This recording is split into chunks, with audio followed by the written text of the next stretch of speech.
Greetings, welcome. This is the Chelsea Land Use Committee meeting for the month of August.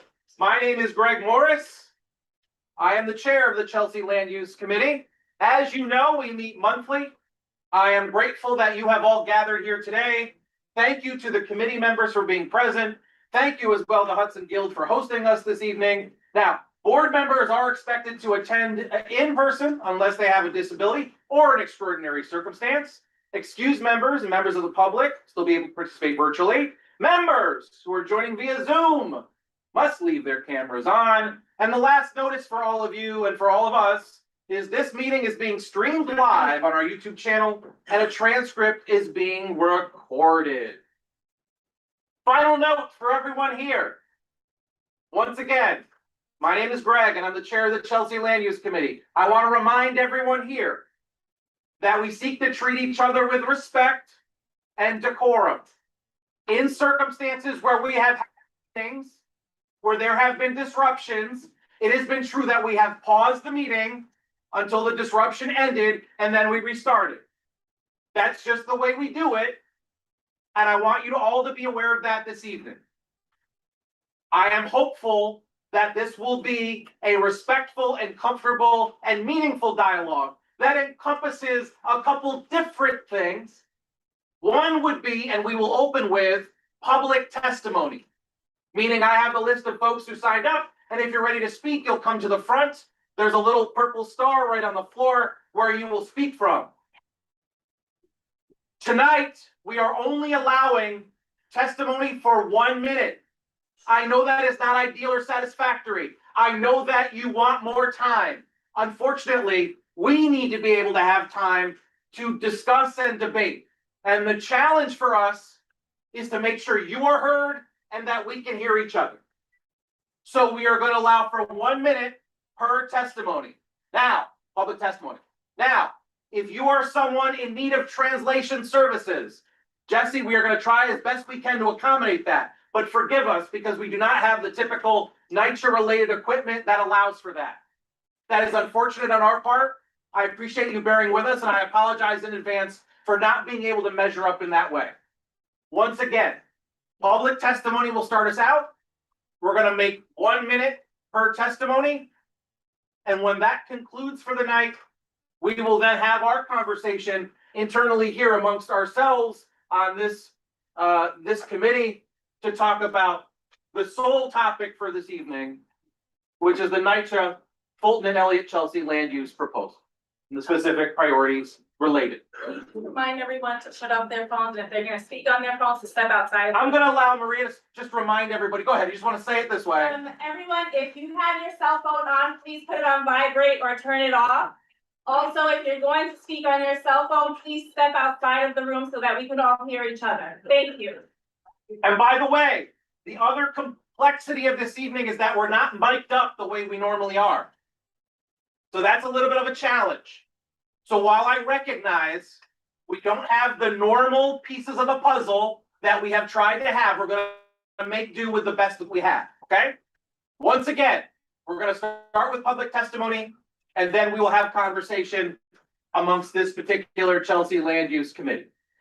On that note, I will read off the names of the people that I see. I know that we had a sign-up sheet. Some folks just signed up, and some for the purpose of testifying, some just to sign up. I'll say your name. If you're ready to come and testify and you want to, the floor is yours. If you do not have a desire to do that, that's okay. I'm just going to read off the names because I'm not sure who's testifying and who's not. Okay, is that fair? 1 minute per is the goal. Matt Robinson is the first name I see. Matt Robinson, you're on the purple star right there. You are going to be timed here. Make sure you introduce yourself, and I'm going to time you for 1 minute. When you are ready, the clock begins. Okay. My name is Matthew Robinson. I live in Chelsea. I've got an architectural background and I'm concerned with I've got an architectural background and I'm concerned about how the project has been proceeding from very beginning to even today. In terms of the lack of transparency, the lack of information, where information does exist but hasn't been given to other people. I'm concerned that of the timetable, I'm concerned that a lot of people don't understand what 16 years means or 25 years means. That's very, very important to sink that in. That yes, you may be in that brand new building across the way, but in front of you is a building that's being demoed or being built, and so you're going to be still hearing noise well after your building is finished and that you're in that building, and also with dust and other things. Wish that there was more transparency. I wish that your group was stronger in terms of getting information and facts. Thank you. Thank you very much, Ben. Lisa Velez is the next name I see. The clock is gonna be over on this side, right over here. Carrie, you ready? Ready. Okay, so I'm Lisa Velez. I've been living in the Elliot houses for 48 years now in the very same apartment. All right, here's what we're gonna do. Here's what we're gonna do. Pause for 1 second. Let's start over. Start the clock over. Okay. Can you hear me? We're gonna pull out a mic that's gonna complicate things for the recording online. But we're gonna do it because I don't want to miss every word of what's being said, okay? Hold on 1 second. And Matt, if you want to have another shot at it, we'll let you go again. You okay? Okay. Thanks. All right. The problem with the mic is that there's a challenge with the Zoom recording with the mic. But we want to hear you, okay? Yes, absolutely. Okay. So we'll give it a try here. Great.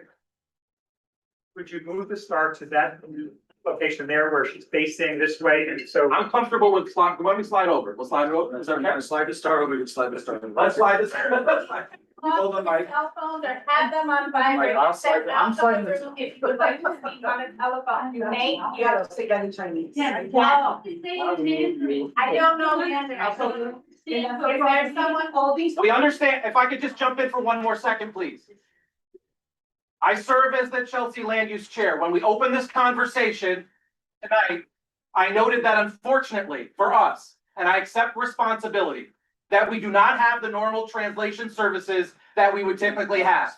That is a disappointment on our part and not something we will do in the future. You need a understanding of you that that is something that is not ideal. We're gonna do the best we can to get through this content together tonight. Lisa, are you ready? Clock ready? Ready. Floor's yours. Okay, Lisa Velez. I am attending a 443 houses, Elliot Chelsea houses. I've been in my apartment for 48 years now. That apartment remains unchanged, meaning no renovations. God knows what's living in the walls. My children have been raised in the apartment. God knows what they've been subjected to. At this point, I'm very much in support of demolition of the buildings. I feel like those of us who live in the buildings are entitled to the same privilege that those in the surrounding areas have been allowed to have. I work, I pay my taxes, and I feel like I'm fully deserving of this opportunity, and I hope that we move forward.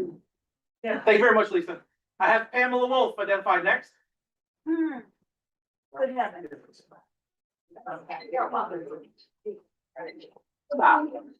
Just chill.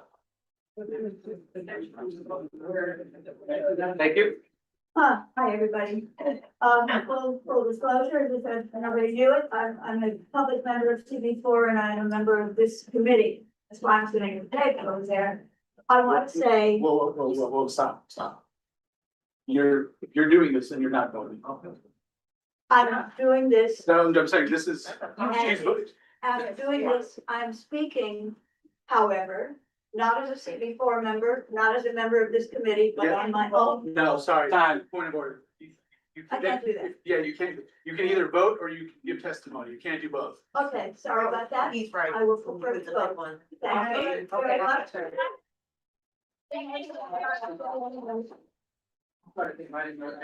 See your name. I mean, Point of order.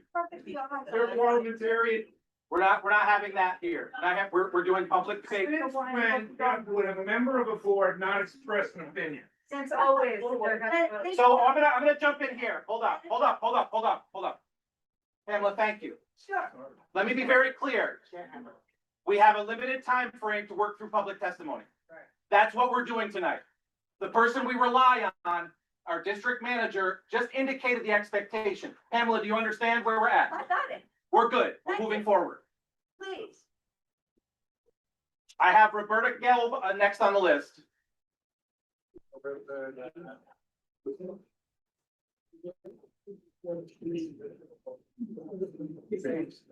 I live on West 16th Street. I am a member of this community. We are in desperate need of the truth. Our elected officials are taking their lead from the Trump playbook. They lie until everyone believes it. We're here in New York and we have a great sense of smell. And there are so many things wrong with this deal. If you don't think it smells, you need to make an appointment with your ENT. The buildings are structurally sound. The cost of demolition is double the cost to renew and refresh these buildings. The RFP never mentioned demolition.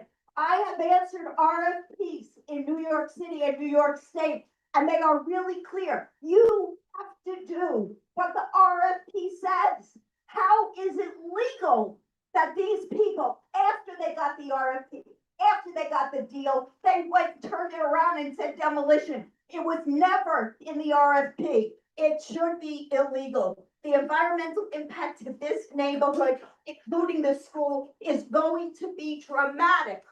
That's The time. plan is Time. just wrong. Thank you. Nothing. That's time. Thank you very much. Thank you very much. Thank you. Thank you.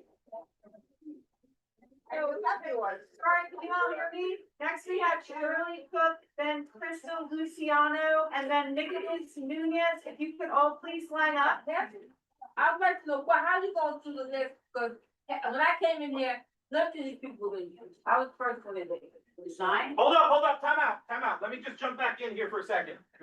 Let me just jump back in for a second. When we do public testimony, we try to go through every name on the list. I did not organize those lists in terms of numbers, I just picked them up off the table to go from that forward. At this stage, we're trying to go through each name. Is there Mary Hicks ready to talk? She just left. I will Okay, circle back. Shirley Cook, Crystal Luciano, and Nicholas Nunez. Not tell her, get out of this.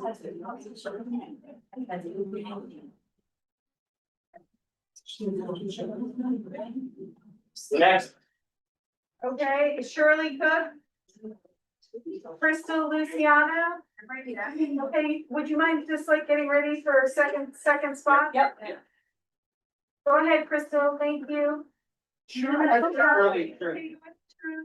Yeah. Thank you, sorry. Yes, good afternoon, everybody. I would just like to say on behalf of everybody that do not want demolition. Although everyone is not here today, but I'm speaking on behalf of them. And I just think that everyone here on board needs to take a clear look at what happened here. Because we were misled. We had a tenant association president that did not give us the instruction that we needed in order to do what we needed to do. We were totally deceived. And because we were so misled and undermined and mistreated, someone needs to hear that. And I'll tell anybody that asks me, yeah, we were misled. We were not told what was the right thing to do. If anything, we were told to vote demolition. That's what we were told to do. That's time, thank you. That's time, thank you. so much, but please listen to That's it. time. Thank you very much. Thank you very much. Thank you. Crystal Luciano, then Nicholas Nunez, please be ready. I'm actually Nicholas Nunez's mom. Okay, here. He's a little embarrassed to speak, in public. I was Okay. wondering if I can relay his message. Would that be Yes. okay? Yes. So my name is Crystal Luciano. I've been living here for about 12 years. I have 2 children. One of which is autistic. I'm advocate for children with special needs. In our development, we have a lot of children and elderly people who are severely disabled. It is time that we get new buildings, new complexes. It's enough with living with asbestos, the mold, the black mold, the asbestos and the lead. We continue to live with this on a daily basis. As many times as they renovate our bathrooms, we go right to square one in 2 months later. Housing is not fixing the walls inside. They're not fixing the piping systems. It's gonna be virtually impossible for them to renovate each and every apartment when people, while this is happening right now, do not open the doors. in order for us to get those pipes fixed. It's been 10 years, they've been doing the same thing, nothing has changed. We have, elderly people here from our building who are unable to speak the language, and they're not able to give their own testimony, but I have 1, 2, 3, 4, 5 people here who have shown me photos of their apartments and the conditions that they live in, and it is totally repulsive. It's beyond what anyone can comprehend. Unless you live in NYCHA, you will not understand the conditions in which we are living in. And for my son, this is my wonderful son, well-mannered, well-educated young man. Kids he used to play with in the playground a few years ago when he was little are now drug addicts, 2 of which are now homeless that we saw with our own eyes. The drugs in our development have gone out of control and they're taking over our kids. So as much as you guys don't want the demolition, we would like for the demolition to start as well as new management, because we do need policies and procedures to be enforced and have the drug addicts and drug dealers. That's fine. Thank you very much. Developments. Thank you very much. Thank you. I'm the Maria Sanchez. Excuse me. Excuse me. I'm Maria Ortiz, co-chair of Housing and Health and Human Services, and what she said when she came here was she was going to speak to her son for 1 minute and then for herself. Right, for both of them. Yes, Yeah, that's she it. was speaking for her son and then herself, so that's 2 That's minutes. right. That's how she got that extra time. So, Who's next Thank you on the very list? Maria Sanchez, then Gloria Gallega, and Delphina. Maria Sanchez. Maria, could you please ask everybody to say where they live when they say who they are? Thank you. Yo hablo un poco de español. ¿Okay? What is your nombre? María Sánchez. Maria Sanchez. No quiero hablar, María. Quiero saber dónde tú vives. ¿Ah? So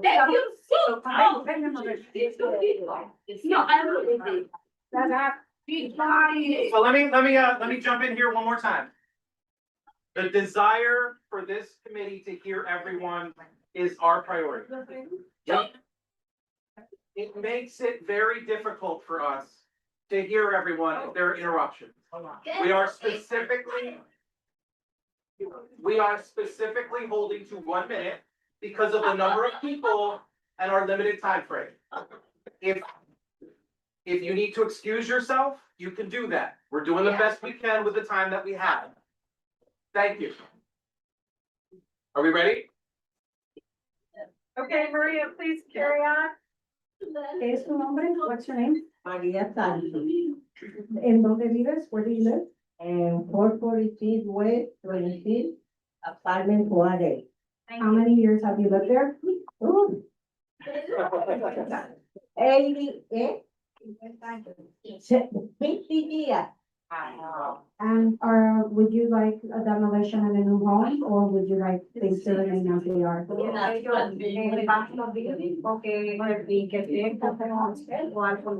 Una casa. Bueno, yo quiero que esté como esté ahora. She would like it to be as it is, Porque yo no tengo más donde ir a vivir. because she doesn't have, Porque no tengo más donde ir a vivir. because she doesn't have where else to live.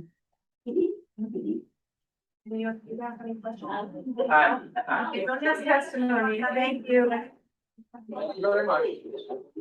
Thank you very much. Next up. Gloria Gallega, Delphina Placencia,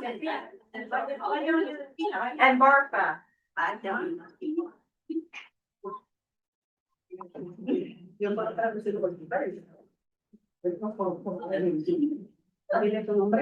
Mi nombre es Delphina Placencia y vivo en el 446 de la 26 Street por 55 años.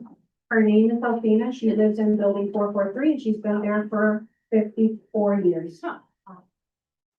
Crié mis hijos aquí sola, sin vicio ninguno, pero tengo un jardín allí y la gente, los vandalistas me roban las plantas y me roban el jardín. She's raised her children in the Elliot houses, and they're well-rounded, educated children.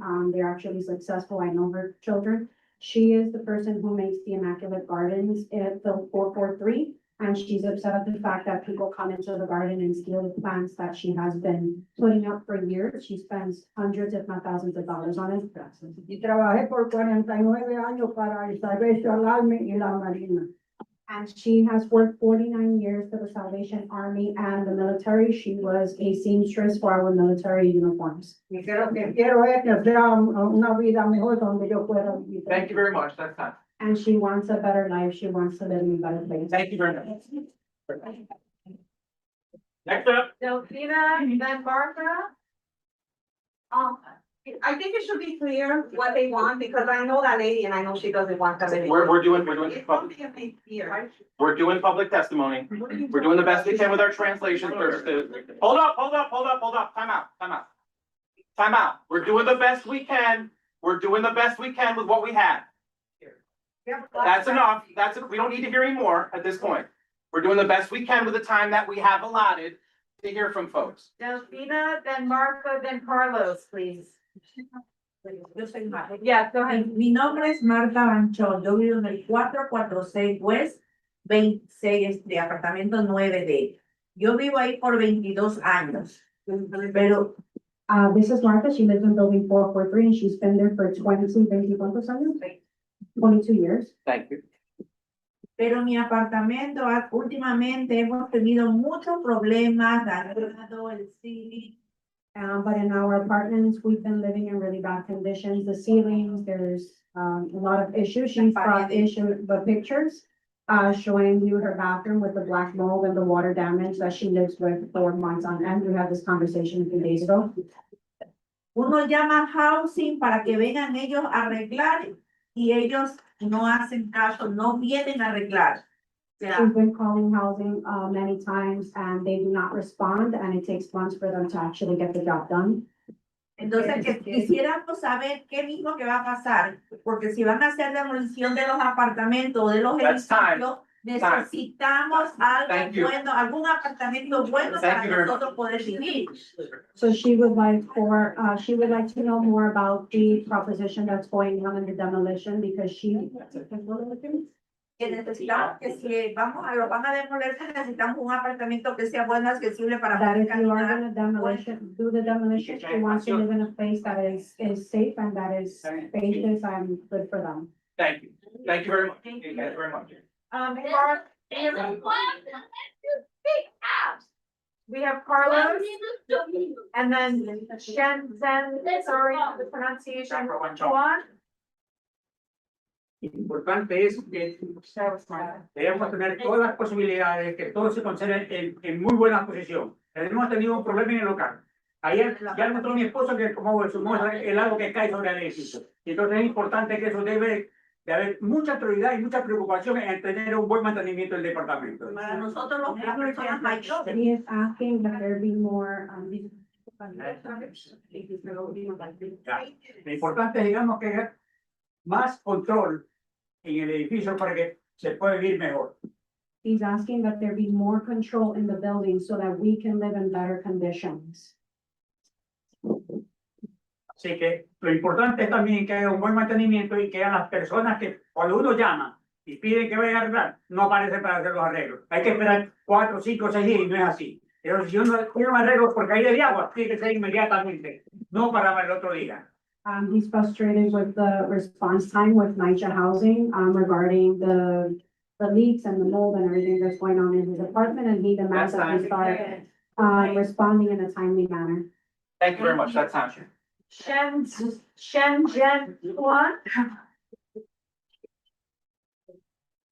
And then we have Nicholas N. and Michelle Spinner. That's me.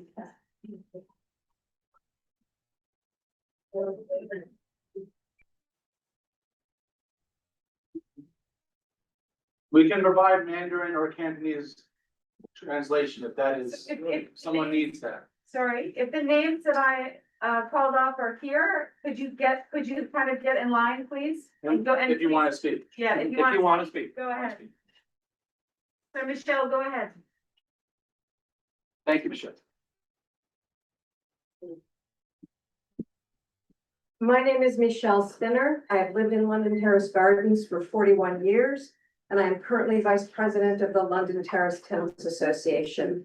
I speak on behalf of the LTTA when I say we stand in solidarity with the FEC NYCHA residents, our friends and neighbors who bring something very special to our Chelsea community.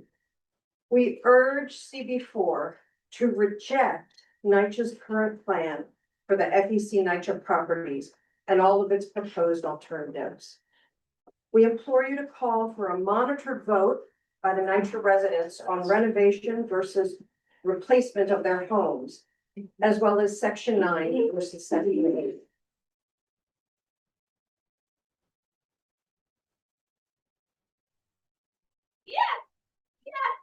The projected 16+ years of demolition and reconstruction are going to be a nightmare for West Chelsea residents.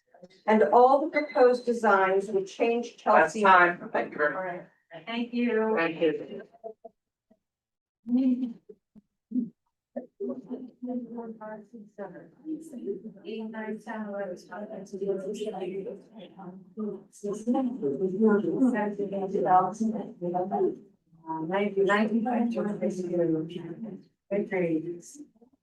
Yeah, that's it. 23 classes on Zoom.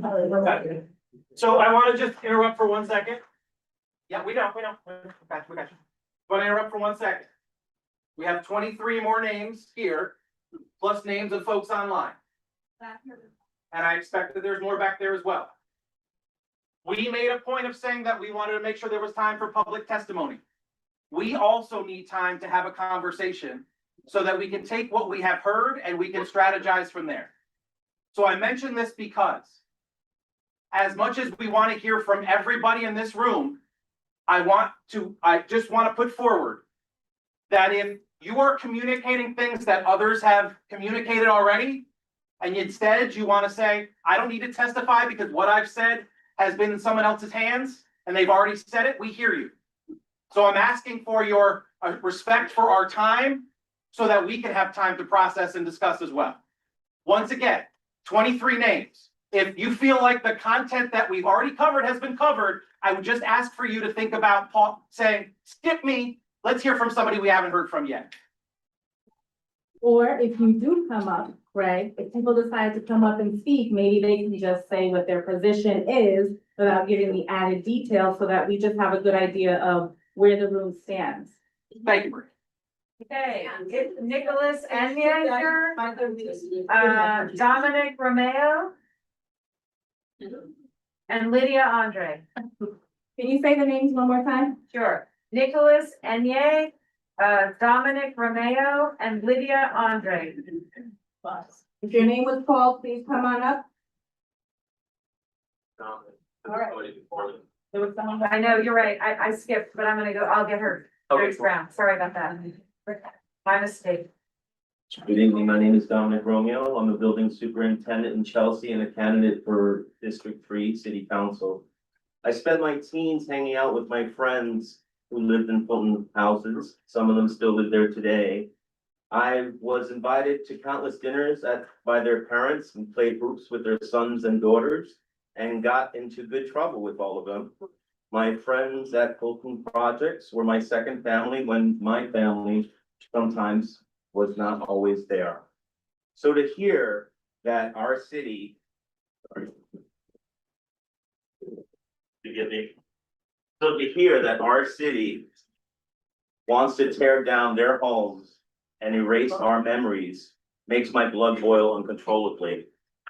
This is just the latest example in a long line of offenses by city officials who care more for developers and lobbying groups than our community. Demolishing the Fulton and Chelsea Elliot houses wouldn't just displace family, friends. That's time. Thank you very much. Thank you.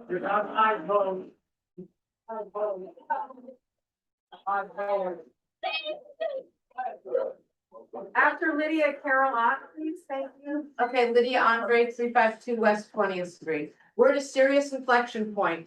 The voices of communities are being stifled and silenced. We have the city of Yes, which runs roughshod over procedures meant to empower local communities. We have the weaponization of the term NIMBY being used by Open New York and its ilk. Big real estate with its power, money, and influence controls the discourse and will force a casino down our throats.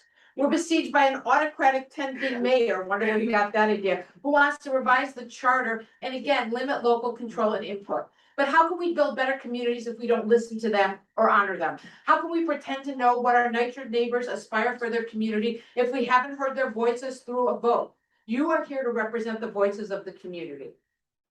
And I have to tell you that we can't be like our council person who claims that he will integrate the buildings when we see the construction schedule makes that impossible. The segregation of the NYCHA residents isn't a bug, it's a feature. The silencing of the community isn't a bug, it's a feature. I ask you to be brave, to be bold, stand with the community here, say no to this plan. Thank you very much. I've been seeing.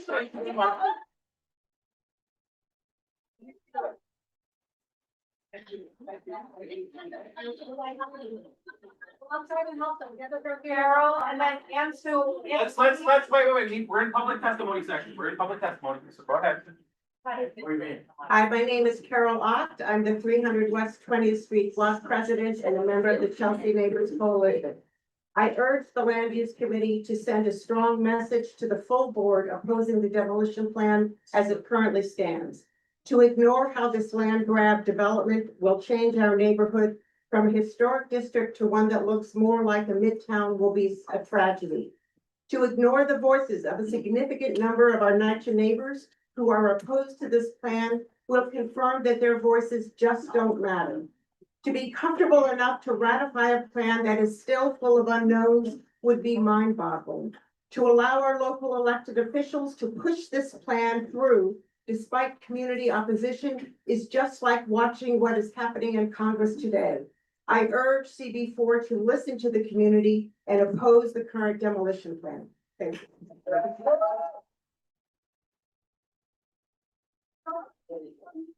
For Antonia Adam. I'm so sorry if I pronounce these wrong. Cynthia Adelis. Shin Ying Sun. Catherine Perez. Once again, if any of those individuals are expecting to speak, come on up now, now's a chance. Okay. Lizette Colon, okay, Jesse. Introduce yourself. I'm thinking this way. No. Can you have the time facing this way? I don't know. Yeah. There you go, yeah, let's make that adjustment, thank you. Who's that? Thank you. Are you up? Come on. Introduce yourself to start. Thank you. Hi, my name is Catherine Perez and I live at 426 West 27. I've been here in the neighborhood for over 30 years. I've raised 2 adult children. They both have great education at PS 33. And I'm sure these children at PS 33 are very concerned with this demolition. I'm opposed to the demolition. I feel the worst thing in housing is they just need to patch up some mold. I clean that up all the time with Clorox. And the worst thing is the drug dealing. If we could get rid of the drug dealing, we would have a better environment.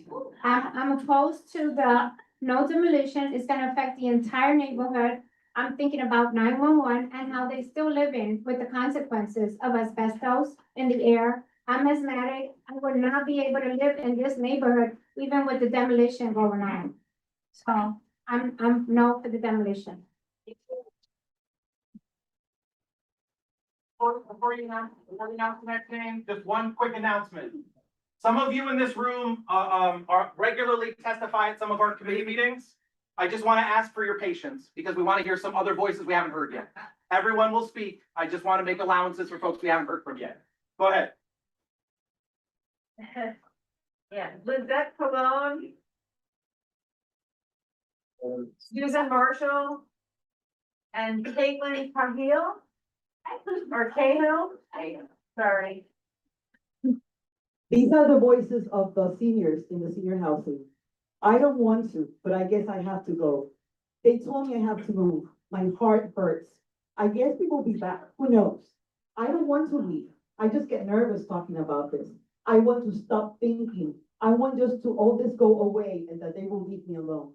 I want to stay here in my apartment. I don't want to move. I don't understand why are they doing this to us. We are too old. We just want peace of mind. I want to stay with my neighbors in the senior building as I feel safe here. We like quiet. We go and visit our neighbors in other floors within the same building. You know, Too many people are coming to my door and I'm super confused. They really like to lie to us. As the community board, I really thank you for making this special meeting. But you have to, at this time, you should be listening to the seniors. They have been telling you in many ways what they don't want. So I'm asking the community board here, the land use, to please reject the proposal, the alternative proposals of manifest. No revolution, no revolution.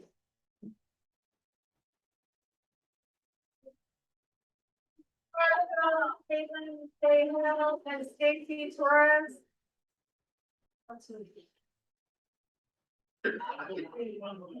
Susan Marshall, Council of Chelsea Block Associations. In June 2023, when the redevelopment plan shifted publicly from rehab to full demolition, this should have raised immediate alarm bells by CB4. Numbers have been used to justify demolition, but without an independent audit, they remain, as one politician once said, fuzzy math. In August 2024, CCBA supported CB's call for greater transparency. Many of our member block associations since that time, including my own, 300 West 18th and 19th Streets, have come out strongly against demolition. The broader impact on Chelsea is being ignored. This plan violates the 197A plan that has guided development here for decades. It would create segregated towers for NYCHA residents, housing them in 3 tall towers per campus. The temporary relocation plan is equally troubling. Tenants deserve clear assurances. While CCBA has not taken a formal position, we are united in one position. Oh, wait, That's time. Thank you very much. my part about the American president. Okay.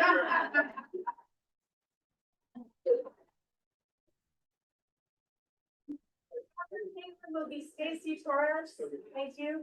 Hey, hi, I'm Caitlin Cahill, and my family moved to this neighborhood in 1984, and I'm a member of the Chelsea Public Housing Coalition. I invite everyone to join us. Yesterday, we were standing under the beautiful trees at NYCHA, a block away, trees older than me that clean our air, that are now threatened with demolition. Older men playing dominoes, and we were armed with our tape and flyers because many people here came out because they found out about the meeting yesterday. We talked to one truth teller who's lived in Chelsea for over 16 years from Fulton, and she said, why would I go to these meetings? They don't listen to us anyway. They're useless. You should go speak to people in power, but you have power if you use it. And Bishop Tutu said, if you, in the face of injustice, you don't take a position, then if you stay neutral, then you're siding with the oppressor. That's right. You need to claim your power as a community board and oppose this racist mass demolition. This is urban renewal, Negro removal, 24 buildings. That's time. We need to ask the tenants for a vote.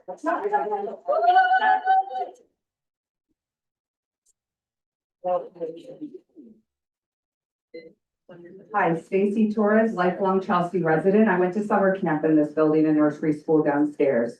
I'm reading from my article from the Daily News, this past Saturday, hold a fair vote for NYCHA's Chelsea vote, folks. Developers and officials claim a tenant majority wants this proposal, invoking a survey that critics say was misleading and therefore invalid. It's not too late to right this precedent setting wrong. Chelsea Public Housing Legal Defense Fund is also raising money to help seniors. Please visit GoFundMe. Critics point to lacking transparency in the survey that gave residents different construction, renovation, and rezoning options, but never once mentioned demolition or tearing down all the buildings. Materials specified 5 to 8, not 16 years of projected construction. The only fair next step is a do-over. Tenants deserve a real vote with a ballot revised for clarity, neutral third-party administration and monitoring. It's unconscionable to demolish people's homes given the widespread opposition and extensive doubt. Jacob Reed voted against, no demo. Thank you.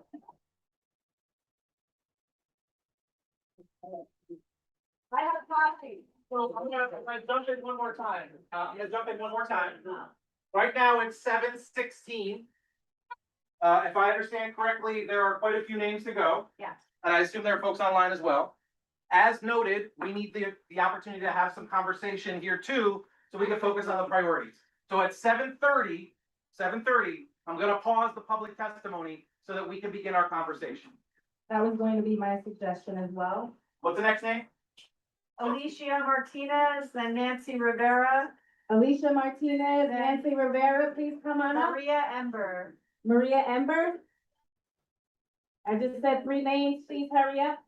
Come to the front so we can hear your testimony. My testimony, my name is Lisa Rivera, I live at. On my, on my. I live at 425 West. Your name? My name is Nancy Rivera, I live at 4. Hold on the mic, hold on. Being on the mic. I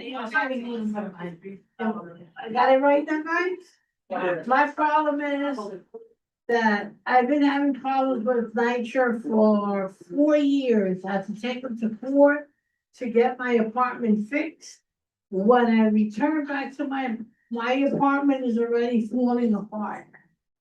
Okay, and I haven't even been there 7 months. So, it's not being done well. It's being done in a rush, and they just wanna do it and get it all over, and get it tenant. That's it. That's what I wanted to say. Thank you very much, thank you. Hello, my name is Alicia Martinez. I live right here in 428 West 26th Street. I lived there for 37 years in my building. I say my building because I've been there so long, it's a good building. I have earthquakes there, I have hurricanes, I have a fire wall to wall, and nothing happened to my apartment. My apartment is great and no demolition, and we just need repair. That's it. Maria, Ember, and Bennett Herman. Maria, Ember, and Bennett Herman. Bennett Herman. Jump on in there. And Maria who? Ember. Ember. Ember. Right. I think public police, a number of years, and we people are just afraid, mostly. All right. Things have changed. There's a new sheriff coming to town, Donnie. I think he's gonna be our mayor. I think Redney has finally faced an opponent with teeth. You people on the board, I'm addressing you directly. A number of you have been backing us and know that nobody in this neighborhood, I don't live in the housing product, I live elsewhere. Nobody in this neighborhood, even the conservative people, don't like this. You're not listening to us. Number two, Mandani's coming in. So whoever on the board who has political ambitions, working with Redney and the real estate billionaires, no, you're running into trouble. Change courses now.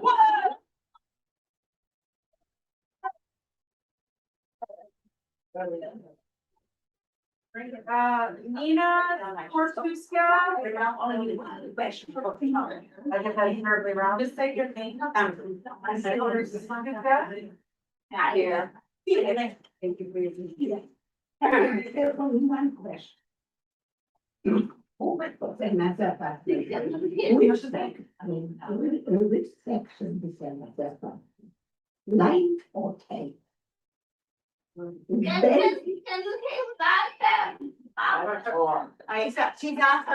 question is essentially if I have, did I understand it correctly? Is this section 8 or section 9? No, will the new apartments be section 8 or section 9? Well, the new apartments be section 8 or section 9, that's your question. Do you have any position about the project, the proposed project? But she wants section 8 is the answer. Section 8 is yes. Do you want no demolition? No, it's just section, no. That's not. It's section 9, what? The question is why demolition? What? Yes. For the record. Yes. Thank you. I'm sorry. Market. I was at Maria Amber. Okay, thank you so much. Thank you, Miss Amber. Thanks. Who's next? Savasia Gardner. Last name Gardner. Savasia Gardner. Maribel Rodriguez. Yeah, and I think it's Maribel Rodriguez. Thank you, sorry. Gardner. Try to read the handwriting. Hi, y'all. Good evening. My name is Savasia. Some of y'all may know me as Asia. I am against demolition. I'm in 428 West 26th. I'm from the Bronx. I've only been out here for 5 years, but I do know that if something's gonna take 16 years to build, that's something we don't need.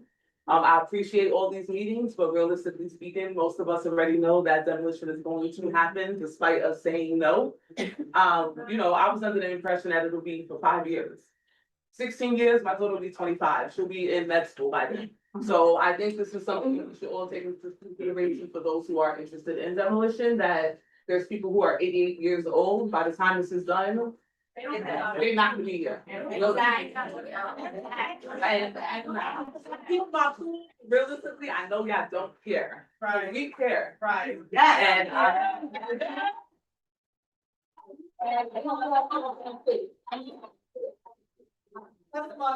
Hi, my name is Maribel Rodriguez, I live in 450. I'm against demolition, I don't want demolition, my apartment is not that bad, it's good condition. I'm against it. Another thing, why is it that the poor can have space? Why we have problems living in a building that has 12 floors and they wanna make a building with more floors? For what? To put all the drug dealers in the 40 floors? There's gonna be 5 buildings together. Who wants that? I sure don't. I want my space. me too. And that's why I am against demolition. Thank you.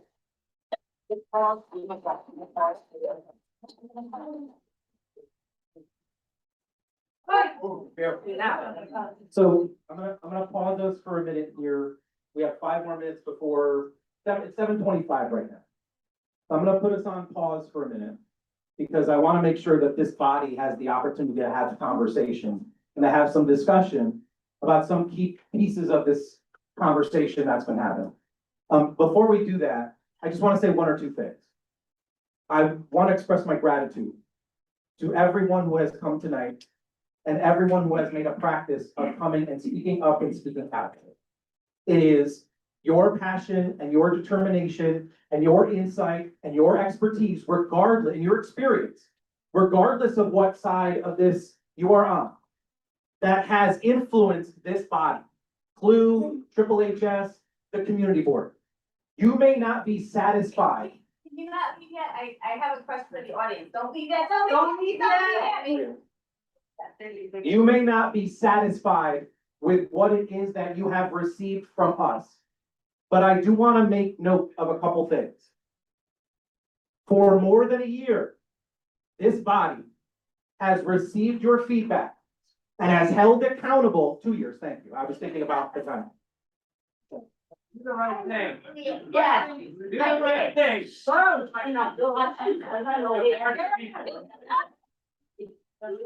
Don't do it. I live in the same business. Get out. Yeah. Don't do it. If I could just say, if I could just finish the thought for a second. I just want to finish this thought for a second. I just want to finish this thought for a second. Don't do it. Probably that's for a negative decision. I just want to be clear about a couple things. For more than a year, this body and the community board has sought to receive your insight, your expertise, your experience, your feedback. We have been diligent for 2 years in tracking down NYCHA, our elected officials, Essence, Related, and beyond, to call into question so many of the things that you have just communicated about. And I just want to note that. Because while you might think, Thank you. while you might think, that our purpose and value has not measured up, I will simply say the following things as our community board chair said at the town hall that we had, which is we've been trying for more than a year to get answers to the questions, to push back where we can, and to do everything we can to represent the community. I understand, because I have heard you over and over, regardless of where you are on this conversation. that the thought that perhaps we don't care. And for what it's worth, you can believe that, and I respect that. But I will tell you this, as someone who has tried for more than a year now to be responsive, to create a space so you can be heard, so we can be responsible. And at this moment, we need to pivot to having a conversation about some things, about this project. And you may or may not like how we talk about it or how we think about it. But I will say this, we have tried, and we will continue to try to hear and respect you. And for those of you in the room who hear that or don't agree with that, it's okay. I just want you to be aware, we're gonna keep trying. We're gonna keep trying to measure up. And the last thing I wanna note for you is this. At the end of the day, the individuals who have the most responsibility for choices related to this project are your elected officials. And I just want you to be aware of that as you think about your next steps in engaging in this conversation in all the ways that you are. Thanks.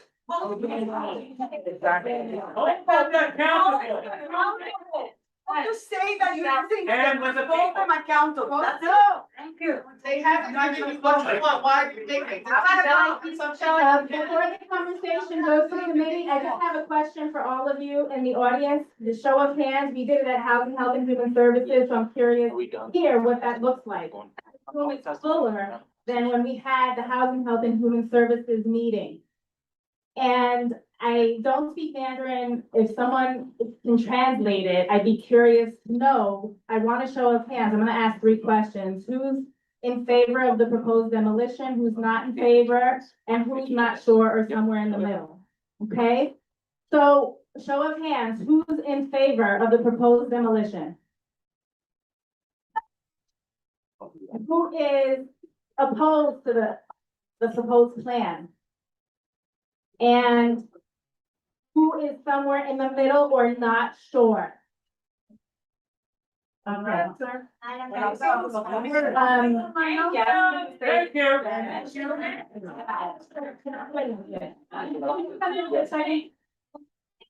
Fix the building, not demolish them. Thank you. Can you answer your question? Not comfortable. Right, in favor. I need you to be quiet in the back, so everyone can hear. Thank you. Los hispanos parlantes que están, los que hablan español, ¿quiénes están de acuerdo con la demolición? ¿Quiénes están opuestos a la demolición y no quieren la demolición? And who's somewhere in the middle or not sure? Y quiénes están en el medio, ni una cosa ni la otra. Ninguno. So you should just say now, don't let them know. So it looks like most of the room was opposed, then we had some for, and then some not sure. A few not sure, somewhere in the middle. What about Russian? Russian translation? How many? Right, we're gonna do 2 more. Can someone translate it Russian and Mandarin? I'm Yeah, curious. we have it in the Google Translate. Russian? Yes. We will put it. Who's gonna do it?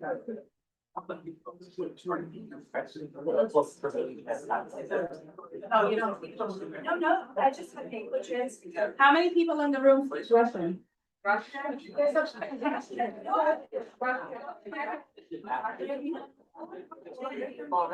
they're doing Russian. No, they're taking it out of Russian. They want to know. It's Russian. So they will translate it. Okay.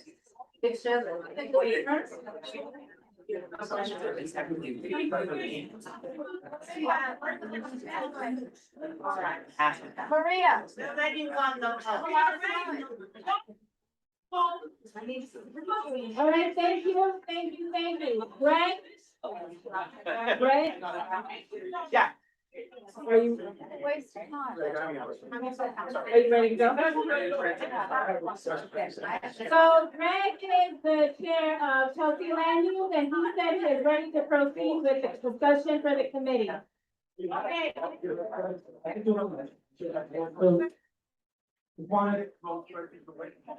Wanted to Just wanted to jump in here once again. Gonna jump in once again.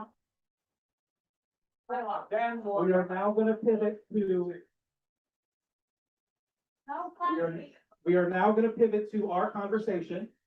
I want you to be aware, if you saw the agenda for this meeting, we were expected to end at 8:30. That was the time frame that we were able to schedule for this meeting. What time is it? You need to discontinue the conversation out here now, that's it.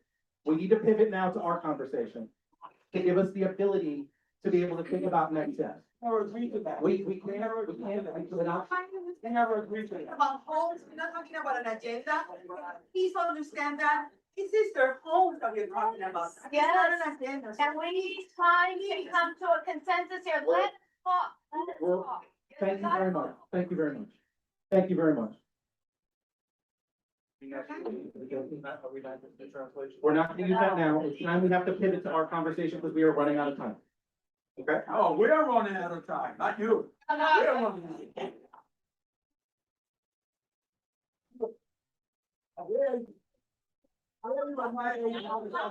My life.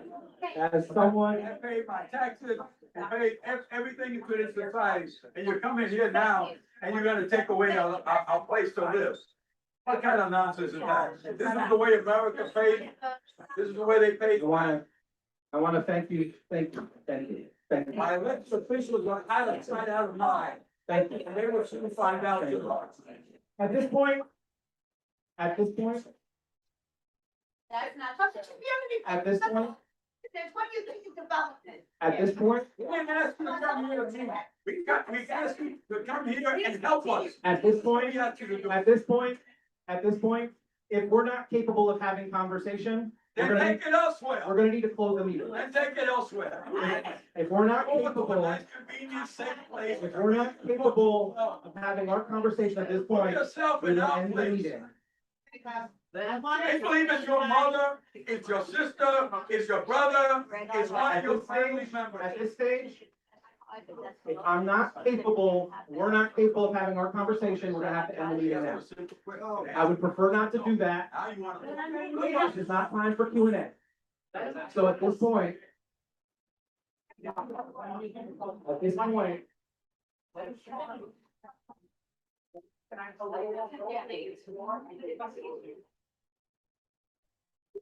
Already. 2042. How many people are gonna be alive in 2042? we all know at this point, And you know, all of you know. at this point, But put your mothers, your fathers in that place. That's what you need to do. Don't tell me, don't tell me. And you don't need to come to the next one. There won't be another one. We don't know, we don't know that. so this is what we're not gonna do. This is what we're not gonna do. You already said you were undecided. This is what we're not gonna do. At this stage, Yeah.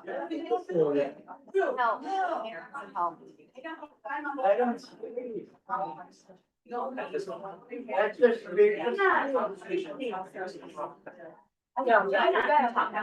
We wanna know what you're doing. maybe if you just get some, you have to stand. Beware. Once again, we're gonna go to our conversation, not. Come on, try to figure it out. No, that's fine, then we'll put it on. Okay. We're gonna transition now to our conversation. The opportunity for us to talk about where we are in this project and our specific priorities going forward. Jesse, do we have something on screen we're gonna show? Sure. Thank you very much. We should start with AAA.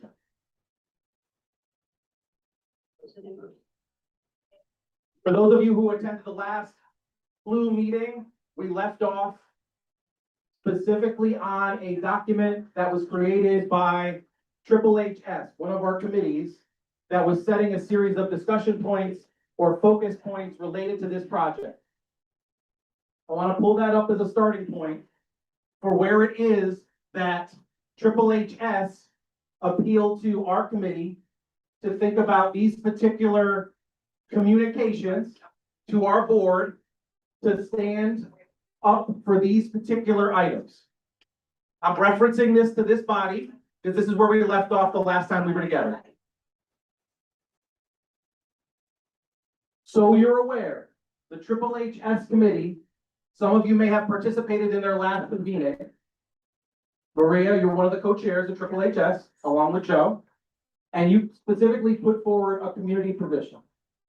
And the community position was, and this would be a position that would be presented to the community board, if this piece goes forward, the way we're talking about it, that Fulton and Elliot Chelsea NYCHA campuses are a big part of the Chelsea neighborhood. They're communities of long-term residents with families and senior citizens and low and moderate and middle income residents. They are integral to Chelsea's history as mixed income working and middle class communities. They are not development sites. They are people's homes. As such, any plan that moves forward must center on the following resident concerns. And what is listed after that is 4 pages of items that have been expressed as having to be addressed. And if we could scroll through these very quickly, just to be aware, protecting tenant rights is number 1. Maintaining the schedule of repairs. Hold a vote on each campus conducted and monitored by a third party. Accept the possibility of developing separate plans. NYCHA maintains ownership of the land, which has been discussed a number of times. Prerequisite for new housing on Chelsea campuses. This is related to the affordable housing piece. Keep going. Affordable housing has to come before market rate. Housing must respect the scope and scale of Chelsea. That's related to this being a historic district and one that is representative of the needs of these residents. No loss of family size apartments. No overall NYCHA resident square footage should be, no overall loss of NYCHA square resident footage. Housing integration, a necessity. Tenant amenities, all apartments must have the same amenities. Fixtures must be addressed. Selective demolition must be prioritized over full campus demolition. Keep going. The entire community must be part of this process. We need to clean up misinformation. Hudson Guild must be restored first. Build a new expanded PS 33. Provide on-site health care. Address the youth recreational space. Community rooms and tenant association spaces must be there. Next one. Open green spaces are key. And last but not least, NYCHA and related entities must provide binding assurances that they will not abandon, delay, or downscale this project due to market shifts, funding gaps, or internal financial mismanagement. We were asked by this committee to focus on urban design related to land use. So what we were hoping to focus on tonight are questions related to scale, massing, location, bulk, and height. But here's the key. Could you go back to the first page? This particular communication from HHS to stand for this starts here. The desire to protect residents' rights, regardless of whatever proposal is agreed to and approved. That's not by us. Whether it be renovation, demolition, or replacement with new development, whatever is agreed to, not within our control. These are the options. The developers must respond to those 12 plus points, or it should not proceed. Now, at this stage,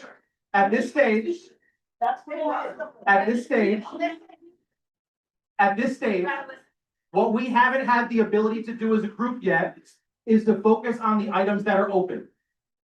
And Jesse, if you could go back to those for one quick second. We haven't had the chance to talk about these items. And that's what the intent of this particular time was going to be. I want it to be very clear that the starting point on this document was, this is everything that has to be in place for this body to offer its support for anything. And again, I recognize, as folks shake their heads, I recognize as someone who's been associated with NYCHA, someone who's connected to this community board, that the reality of this moment is, it's very difficult to imagine trusting anyone here. Yeah. But we have a job to do. We have to be able to say what matters to us. And the starting point was, if you can't do all of these things, we shouldn't have any conversation moving forward. And that's what we were about. And that's the purpose of tonight. On that note, NYCHA,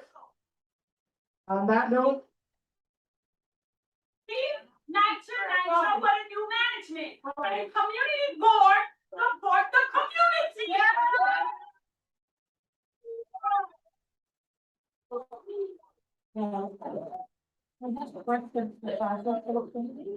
So, is the goal, if we eliminate the blank pieces,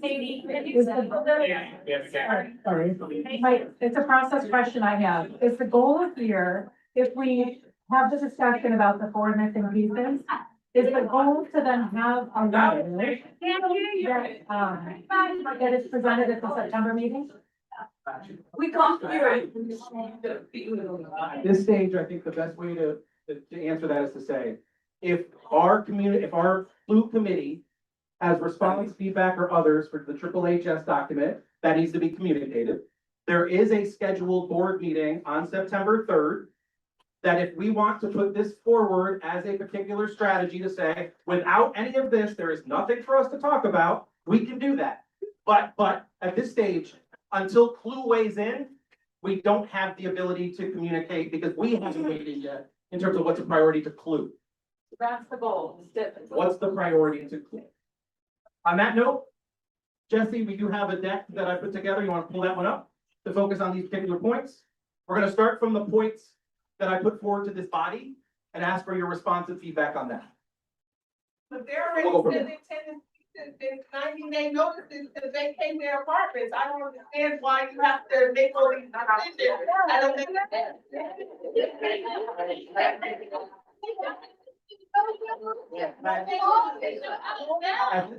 At this point, if we're not able to have a conversation, we have to close the meeting.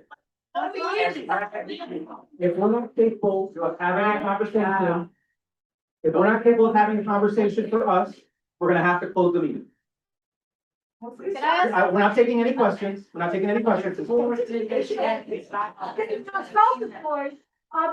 don't approve of this, let's just not approve the whole. I'm sorry. This is a conversation amongst the committee members at this point. It's a public hearing. It's the law. Thank you. At this stage, we are in a position where we need to have a conversation about items specific to land use. This conversation took place a year ago. Not at the last minute, when people are being affected. Okay, first thing I want to say is that all of our meetings are public, so there's no way that we can go through these items in the dark somewhere behind a room. We do it in the public, and we have to have time to do that. That's what we're doing right now. But what I'd like to ask Maria, since you guys have come up with this list, is what you're saying that is your committee opposing the current demolition plan unless these conditions are in place? Is that what you're saying? Our committee is not saying that we're for or against the project. We said the things that we demand or must be in any way we go forward, this is what has to be part of it. For example, there has to be another vote. There has to be a new location for Hudson Gill. There has to be an expanded PS 33. These are the things that have to be, things that we can all agree on, no matter what goes forward. This is what must be. What can we agree on? So I understand that, but I think what I'm hearing and what we've been hearing for months is that the community would like for this board to actually take a very clear position. Right? Either pro the demolition or not, with conditions. So that is what I'm asking is, are we moving towards that? Because I understand your list and I agree with everything on it. Yes. But the point is that there has to be a very clear statement in the front, like here. Yeah. Can I speak to that? Yeah. So Just so you're aware, my co-chair is also. So I wanna, present for this. and I see Viren's got his hand up. And by the way, I just wanna be clear, we're referencing the HHS meeting because that was the last time we convened, that was the topic. If this body has a different perspective amongst us, we certainly have the ability to move forward with our communication. I didn't wanna lose sight of those, as you pointed out, Josephine, some critical pieces that were presented. Go ahead. Just very quickly, many of the pieces that we have looking at here have been discussed by CNU a number of times for the last 6 years. Many of them are sort of commonly discussed. We share that sort of between the two committees. The question that Dr. Poon was asking, are we taking a position, for example, if we don't want to impose something, at least we should very clearly state that we cannot support the current alternatives due to major procedural and substantive flaws. And then when you list them all, then you do that. But correct that for. That question is for this committee. Okay. Yeah, right, that's fine, okay? In other words, I don't wanna, I'm trying to be mindful of, so that's our There's committee. two parts to it. Yeah. The question is for the committee. There you go. Since Maria is here and she has the list here, so I'm just putting it on the table. Can we, I mean, we've been speaking about it for the last 6 years. Yes. We keep saying we do not have a position, but we have a position. And when we have a position, we are not standing up and speaking our minds like everybody else is. So we say,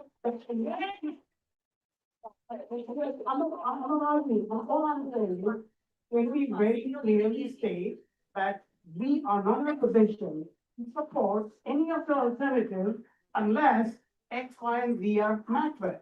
Because these plans are flawed in terms of procedural. Okay, thank you. So what I'm hearing is we would not support without. I just wanna make sure I'm hearing it. What I'm saying is that we cannot support the plan, the current alternative unless the entire list Yeah, okay. is gone through. Thank you. Okay. Other thoughts from this? That was Viren's point. Go ahead. Other folks want to react to that since that's teed us up for this conversation. There you go. You know, Eric Botcher said in the town hall that he supported the plan, but he didn't support its segregation of residents. However, that segregation is inseparable from the plan. It is the basis of the phasing of the first buildings, that one of them's already been approved by the Department of Buildings, so it's bearing down on us. And I don't think that it can be tweaked out going forward. I don't think we should say we can't support the current plans unless we need to say, we do not support the current plans, including the alternatives. And then state other things that we do want. I think it's hypocritical to say that, you know, we don't support the plan unless they get rid of the segregation, when there's no getting rid of the segregation. It's not the truth.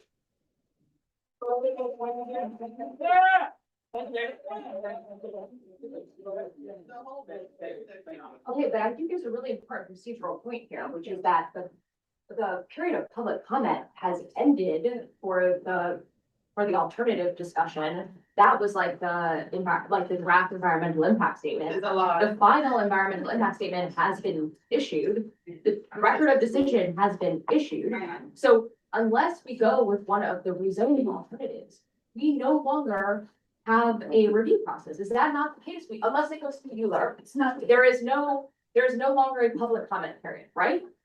Am I wrong here? Yes, you're wrong.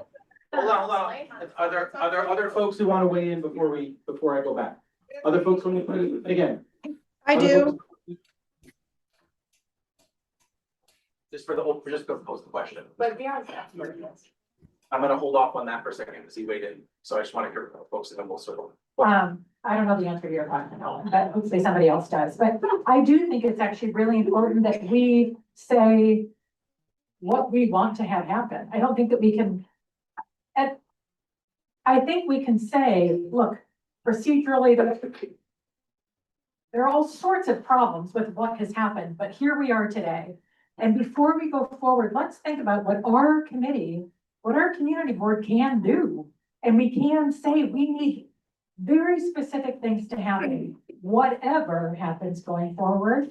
And I think we need to take that position and not come out and maybe I misunderstood, but it sounds like a suggestion is, let's just stop, you know. Hold on. Not allowed, please. So I think it's really important that we say that we do talk about real specifics going forward, whatever the plan is. And I actually, on the point about, it seems it's sort of built in the segregation, you know, because it's set up to be, right now, in fact, we're asking for it, we're saying that the affordable housing should be built first. And then later we say, and it should be integrated. Correct. So it's actually a little bit of a conflict that we have written into our own document. And I have also heard another proposal, which is build housing first, absolutely, for people who currently live there, build it, and then allow them the option to move into other buildings that are built later if that's what they want. So I guess there are all sorts of different ways of looking at it, but I do think we need to be very specific about what we want going forward and how to protect. Once again, we will call the meeting to a close if we can't continue to hear each other and have a conversation. Any other committee members want to weigh in? We do have an open question. Family Rick. And then we're gonna do in the room, then we'll do online for our board as an opening statement. Our things. My issues with this whole business are much more fundamental than have been discussed here. Can people hear me?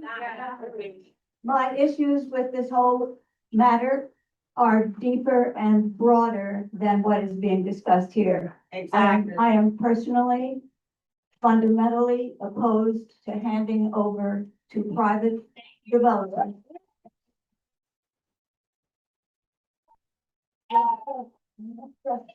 That's just the start of how I feel about this. I am very disappointed in our public officials who have not chosen to hear us, to listen to us, to respond to us, to show up for us. Where the hell are they? That's my second point. My last point is that I think this committee needs to move forward. It needs to take a position right now on this matter. It is clear that that position could be opposed to any demolition. If they don't fill this up tonight, then we should all be very concerned about that. Thank you. Let's see if anybody else, I want to get folks online. Anybody else want to weigh in from in the room that haven't already spoken?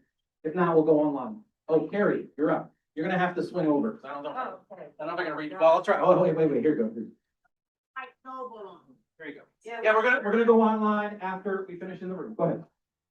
So I'm just gonna, I wanna also point out the fact that in the FEIS, there was an alternative proposed that none of us were expecting, which is City of Yes. Yes. And I do think it's really important that we keep that in mind, because what could happen is that nothing we say matters, nothing you say matters, it's already law. And then there's no ULURP required, and the ULURP is our last chance, and I guess Eric Botcher's last chance to try to address some of the issues that we all have with the plans as they exist today. Don't forget the court system. We have that. No, you're right, you're right. So I think we should just keep that in mind, that I took that personally when I saw it as almost a threat. Like, if you don't agree with our, preferred alternative, then we'll just do what we can do anyway. So just, wanted to put that on the table. Thanks, Jared. Take a public position. Let's go online. What's that? Yeah, I wanna go online and then circle back. Yeah, we'll circle back. Let's get everybody out there and then we'll circle back. We'll do that. Let's go online then. We have on. We have Hector has his right hand. Let's start with Hector. I believe Joe has his hand raised as well. Let's start with Hector and Inga. We'll do our committee first. Let's do Hector first and then we'll do Inga. Okay? Thank you. I'm kind of traveling right now, so I may lose you in a minute, unfortunately. I appreciate everybody's time there. I appreciate there's a lot of people who have opposing opinions here. Hector, hold on one second. Gosh. Hold on a second. I have no clue. All right, go ahead, Hector. Okay, can you hear me now? Hello? Can you hold us through? Everybody's quiet. You want to get back to me? Maybe hit Joe first? Maybe whatever. No, go ahead, no, we got you. You sure? Okay, got Go you. Can ahead, you hear me Hector, now? go ahead. Okay, good. Listen, I appreciate everybody's views and opinions. That's what this country's built on, is different ideas and everything. But the reality of it is, and me myself, being a resident of Fulton houses and a longtime old resident of Elliot, Chelsea, formerly, I'm speaking as myself. I am a member of this board, but I'm a non-voting member. So speaking as a resident, uh, I can see that there's a lot that needs to be done. A lot more than you people, most of you have seen, other than the residents that have lived there or do live there. Okay, we live this every day. There is no improvement, no matter what anybody says. There is no funding coming down the road, no matter what anybody says. If you could present a solid plan with cash in the bank, ready to fix all this tomorrow, then I'll support it. But honestly, nobody has. It's all been pie in the sky ideas. We have a solid plan to move forward and save our homes. Because I'll tell you, no matter what anybody says there, we have homes that need to be saved. Okay? No matter what your opinion is, we all can agree that our homes need to be saved one way or another. And the funding is not there unless you can find it somehow. So I don't want to hear ideas. I want to hear a solid plan. And nobody seems to come up with that other than the redevelopment that we're pushing forward. So come up with something solid, and then maybe we can talk. It's been all really ideas and opinions been thrown across. And I appreciate that. But you need to get real here. Okay? Thank you. Go to Inga. Inga's online. Hi, I really have a problem with this whole thing. We should have. It's a little hard to hear, Inga. If you can speak up for us, it's a little hard to hear in the room. Go for it. Sure. So can you hear me? Give it your all. Give it your all, Inga. We're almost there. Go ahead. Okay, I will raise my voice. So I am very much opposed to full demolition. I have been from day one. I still feel it's a land grab. I think the temporary relocation it's displacement. We know that. That's what that means. The segregation troubles me. The 70% market rate, the bogus survey that was circulated. I think we've had enough people come around with their petitions. We've had a lot of engagement from the community.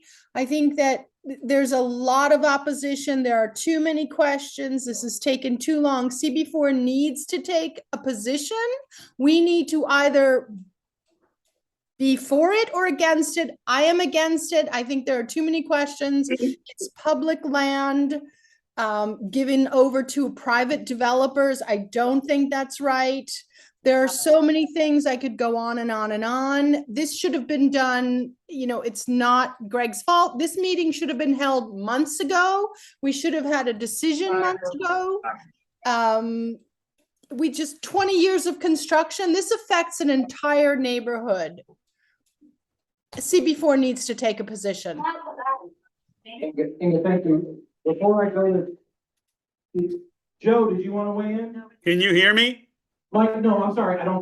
Is Mike Noble's hand up? No. Can you hear me at all? Yes. Yeah, Joe, hold on one second. I don't know if it was working. No, Thank you. hold on, Joe, hold on one second. Eileen had an open question. Vera, do you want to weigh in on that? Yeah. And then we'll go to Joe. Then we'll go to. Yes, to be able to kind of vote on any alternative has passed, but it's not too late. The community board voice does matter. The elected are in a position to change the course very, very quickly. So if we can help shape their mindset in an appropriate way, if they agree with us, they can change it because HUD has not approved it. The decision for taking a position on FEIS, the last EIS is okay. It doesn't matter because that's something that HUD still has to approve. So we are not too late, but we can be very late if we don't speak up now. And that's exactly what game plan is. The way this works, I've done this before. I've done this directly for NYCHA. I've worked on those 6 projects, and I know exactly how this process plays out. So NYCHA will come to you, they will explain the plan to you, and if you don't speak up, they will go to the next step. And if you don't speak up, they'll go to the next step. Every time you do not speak up, that box gets checked. Have you done this? Yes. And HUD's part of it. HUD doesn't get involved in philosophy behind whether it should be done or not. Has the process been followed, and have this steps been taken care of, and has the community been given a chance to speak? If the community board doesn't speak up, then it's understood as a no vote. Thank you. So here is now our chance. We have said numerous times, for 6 years, we've been asking for this, that, and the other. But we haven't said, unless you give this to us, we can't move forward. And we have a chance to do that. And going back to Carrie's question about City of Yes, City of Yes is actually a problem, but even the council member recognizes it because he doesn't want to lose control. So he's asking for you too. And the related company and the developers in New York City are not silly. They will not want to sort of throw the baby to the bathwater because they won't want to win only one time. So they are going to work with the city council and go along with the plan that they desire. So we have a say, and we as a community board, our responsibility is to these people.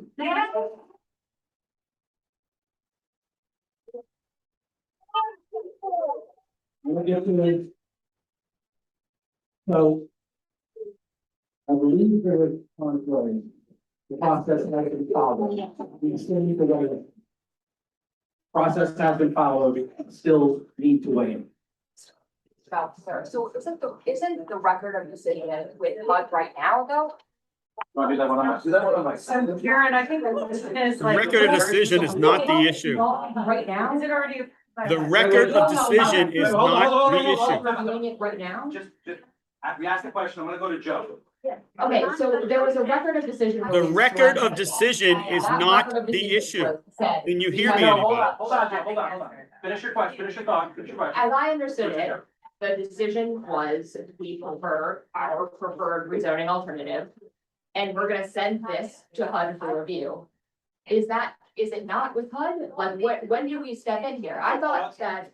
Yeah, sorry. My understanding was that at this point, HUD will say, yes, go ahead, and then our next move is to weigh in during ULURP. Let's pause right here, pause right here. Joe, I heard you wanted to weigh in, and I was gonna turn it over to you next, if you hadn't had a chance to weigh in yet. I'm trying. Can you hear me at all? We can sort of hear you, but it's very hard. Okay, how about now if I yell? If you yell, we might get close. Go ahead. Okay, the record of decision is not the issue. It doesn't matter where we are in a process. We can always take a position. This is a political discussion we're having with our elected officials who have made a decision in advance. And we're trying to figure out a way to get these elected officials to actually hear the voices of the community that are sitting in this room and at this table. So it is smoke to talk about record of decision and ULURP. Not the case, okay? We tonight have been prevented for 2 years on this board taking a clear position. Finally, HHS had a whole series of items. I recommend that we use the language that we cannot support the current plan or its alternatives in the current form, because we know whatever's going to get done is going to be different anyway. That's what happens with every proposal. Because of the politics, our former community board chair, who was then a co-chair of this committee, prevented this committee from taking a position. Joe, no, we're not gonna go back in. I'm saying what I'm saying, Greg, and then you can censor me later. Forward, Censor me later. I lived through it. Okay? Now, HHS has gone through the meat grinder, listening to people, putting information on a piece of paper, trying to get things that are clear. I don't believe in segregation. I don't believe in full demolition, but I don't know where we end up. But the point of it is, we send a message saying, after that town hall, we heard people speaking clearly and loudly, full of fear, like the people in this room, who somehow think that we're going to be able to change everything. I know we're not, but at minimus, we take a position saying the plan in its current form, its alternatives, we cannot support, and here are these items that we want, because we have to be positive to figure out how we move ahead. And I will challenge my colleagues on the board and the folks in the audience and the elected officials, when this starts to become real and people get dragged out of their homes, all of a sudden, this unanimity of position is going to change a great deal. And I will tell you, people will get hurt. People will not survive this. I know that's just factual. But we're at an inflection point right now, Greg, where at the September meeting, we are very interested from HHS. At the September meeting, we're very interested, the full board, we're interested in getting information about the land use parts that you folks should opine on, because we've made from the housing committee very clear the major issues that are open and must be addressed in this plan. Perfection is the enemy of the good. We're not going to get anything perfect here. So please hang in there, folks. On that note, that I'm taking the process too seriously. It's not really like that decision is not the only way to go. We can close session for them. Yeah. Oh, thank you. You want to jump in? Let's have Jesse Gavin from the, Jeff, you want to weigh in? Just, let's have folks who haven't weighed in yet, weigh in. And then we're gonna move on. I'm gonna agree with Joe that, our responsibility really here is to demand what we want from this plan. It is a far from perfect plan. But I also do find Terry's point about the City of Yes proposal very compelling. I do think Related is absolutely willing and prepared to just go with that proposal if we are silent on everything else. And I do think that being silent or just saying we're against it, I don't think that's preservation. I think that's abandonment. I think, just saying no to the current plan just leaves NYCHA in charge and the tenants stuck in a very dangerous and unacceptable position. So I think, as we do as a board, we've consistently said what we want. These towers are too tall, the affordable building numbers can be significantly higher, we could try to save some mature trees. There are a number of things we need to ask for. HHS has kicked off that conversation. I think we should continue with that, and be specific in our demands. But I don't think us just coming out and saying we're for or we're against, that doesn't get us anywhere. And if anything, it gets us in a worse position because we'll be just stuck with the City of Yes plan, and Related will move forward without any hearing from any of our opinions. So thank you. Just stay down. Once again, we will have to discontinue the meeting. We're trying to have a conversation. Thank you for your patience. I do want to switch at this point. I know there are hands up, but we've heard from folks online and in the room. I want to pivot at this point to some of the items that were addressed by this committee, was shared, the material that was shared with us about things that hadn't been addressed yet. That's not to take away what we have just talked about for the last 20 minutes in relation to how it is we want our statement to be made. But now we need to pivot to open items and see if there's any weighing in on any of the open items that was pitched to this body before this meeting, okay? Question about one. Sure. Well, let's go one by one. We'll take this quickly. It's not an opinion, it's just a question. Oh, I'm sorry. Okay, sorry. Jesse, thank you, Jesse. Go ahead. Sorry, on the first item, that's for full consideration under building height, massing and siting. There is a discussion about, Thank you. limiting, or setting below 300 feet the tower heights. And it's just a question, because I don't know a lot about buildings. How many apartments, basically, or how many floors would that take away from any of the current buildings? Good question. I don't know if anybody wants to weigh in on that. I don't know. That was specifically pulled from the FEIS, so, or the EIS. So forgive me for not knowing off the top of my head what that. Does anybody want to weigh in on that? 30 floors. How many is it? 30 floors. So under, like, just under 300 feet would be 30 floors. Under 30 floors. And then how many floors right now under any of the plans with the towers be? 39. Okay, so it's basically talking about taking away 10, so 20 floors. 10 floors. 10 floors, but from each building, right? So, no? Let's pause there. So that we have to make it more deeply to know what that's. Okay. Go ahead. David, you want to weigh in? The plans as they stand have a lot of open space.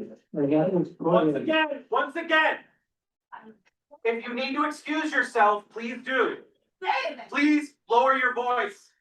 Please lower your voice. Go ahead. The open space on the currently proposed plans allows for much taller towers because the FAR can shoot upward. That serves NYCHA and related because they get higher revenue from high floor market rate apartments.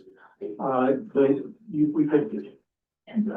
ask for maximum lot coverage, which would reduce the height of buildings throughout the project. Instead of going along with these big open spaces they created, including an alley right through the Fulton house, a site that doesn't really serve any purpose because the open spaces are connected across the streets. And in fact, if you looked at the existing FARs of 6, if you built the lowest possible buildings, you know, with a continuous street line, that would yield buildings of about 9 stories and all the way around. All right, This is a land grab. It's either we're for demolition or against. Once again, once again, we will clear this room because we have to discontinue the meeting. Because we have to be able to finish our conversation. We have to be able to finish our conversation. We have to be able to finish this conversation. Carrie? It's a land. Hold on. It's a land grab. You gotta take a statement. And this first Once again, It's just not. I need you to lower your voice so we can finish this conversation, so we can go forward. This is already. This is the last hit. This is, I just want to be clear, this is it. This is it. This is it. I need to be able to finish the work that we're doing. I don't need to hear any more right now, except allow us the ability to finish for the next few minutes the particular topics we have to cover. And then I think we'll circle back to exactly what's on your mind. You have to let us go through that process. Carrie had a question. No, I got it. Carrie got a question. Okay, David, what are you weighing in on? Kind of what you just said. Well, it depends on what. You know, everyone, I hope we can finish this meeting tonight and send a letter. And my hope is that the letter says CB4 cannot support the currently proposed alternatives. The whole reason for this meeting in August, it's a special meeting, was so that the full board of CB4 could approve that letter on September 3rd. If we can't complete this meeting, it gets pushed back to the end of September, and that's not gonna help things. We're getting closer and closer to what actual demolition is gonna be. So I implore you, let us finish this meeting and come up with a letter. And, you know, I will not approve a letter that does not say we cannot support the current alternatives, and I hope the rest of the committee will agree with me on that. Thank you. Okay, I want to see if there's anybody else weighing in on this particular item from the clue. Jesse, next one. I'm gonna keep moving. Okay. That was building height massing. We only had one question on that particular topic. Which, you want to jump in on which one, Dave? The next one? There it is. Light air sightlines is the next one. Let's continue. Yeah, okay. Anybody want to weigh in on the light air sightlines topic from the committee? Katie, is that you? I heard noise. I'm not sure. If it was. Sorry, so, this is one that says that the towers are, we might take the view that the tower should not be sited directly adjacent to low-rise historic blocks. That's one of the issues here. And I guess my question is, when we're saying, because it seems like it would be overreach in a sense, it would be the equivalent of giving air rights to low-rise buildings. So that particular piece of it seems like overreach to me. But my question is, when we say directly adjacent, do we mean like literally adjacent, or do we even mean across the street? Open question. I would think at a minimum, we should not have any capacity. Yeah, go ahead, Dave. You know, there's a precedent for having it be across the street. When the special West Chelsea zoning district was created, an 80-foot height limit was imposed on buildings on the west side of 10th Avenue that were across the street from the Chelsea Historic District. And that resulted in new buildings that were contextual with what you see across the street. That's kind of a standard zoning practice. There are two areas that are particularly sensitive on the Fulton and Elliot Chelsea houses campuses. One is the northern edge of Fulton, like along 19th Street, where we do not want buildings that rise up so that you can see them above the cornice of Cushman Row, which is a centerpiece of the Chelsea Historic District when you're standing on the opposite sidewalk. Right now, you cannot. You can imagine yourself in the 19th century.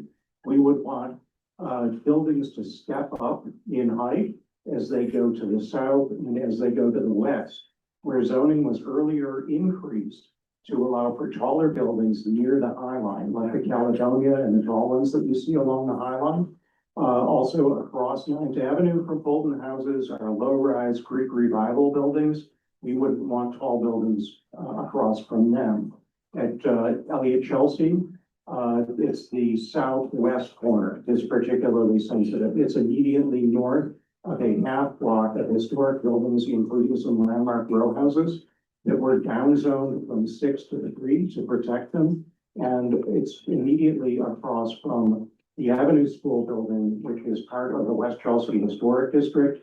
It's a significant building by Cass Gilbert, who designed the Woolworth building. We wouldn't want extremely tall buildings there. As it turns out, the existing Elliott houses at 10 stories work pretty well at that corner. And likewise, the Fulton houses perimeter buildings, which are only 7 stories, work well with their environment. So I think we might just want to introduce something in general about how the height of buildings should relate. As far as the previous item on building heights, we really don't have buildings in the area that are 30 stories tall. I think we want to look at something like 25 stories, which is the height of the existing Fulton buildings. And that should only be in areas like the southwest corner of Fulton that were already upzoned and where they work with context. This goes to being involved with the community going forward. These are things we would want to iron out in more detail as we go forward. Yeah, thank you. What I want to do is I want to weigh in on the topics that we have in the room, and then folks online will go to you at the end of that. Next topic, Jesse. Scrolling. Neighborhood and historic preservation. Any folks in the room want to weigh in on that particular topic? Yeah. David, you had a long message on this particular topic that goes into great detail. I think it's probably worthwhile. I can circulate that to the full committee as well, if that's useful. Is there anything you want to highlight beyond what you shared? I would agree with what this proposes, that CLU should require contextual architecture and prohibition on towers next to historic blocks.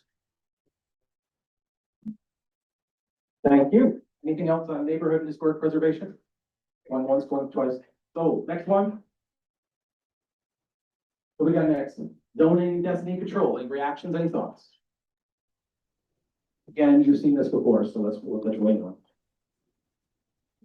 Again, goes back to the same comment that David just made, contextual density, the low rise and high density is potentially possible, to generate revenue that you need to be able to sort of do fixing up of buildings or developing some of the buildings, if not all of them, is potentially possible. The density goes back to the same question. What is contextual? And who defines that? 19781 already did that. City of New York already has certain requirements already in place. If you do not change the zoning, stay within what zoning allows today, you could do contextual planning with higher density, but height doesn't have to literally equate what higher density might translate into. Wait, I'm sorry, you're trying to ask about that? Yes. You just, I'm not sure, because again, I'm not. Is there a way to do this to be? You need to do somewhat, hold on, you need to be on mic. I'm just trying to understand if we support this idea of being contextual, architecturally and all that, are we limiting, or are we saying that then there's no possible way to build as many apartments as is proposed? Yes. Yes. Yes.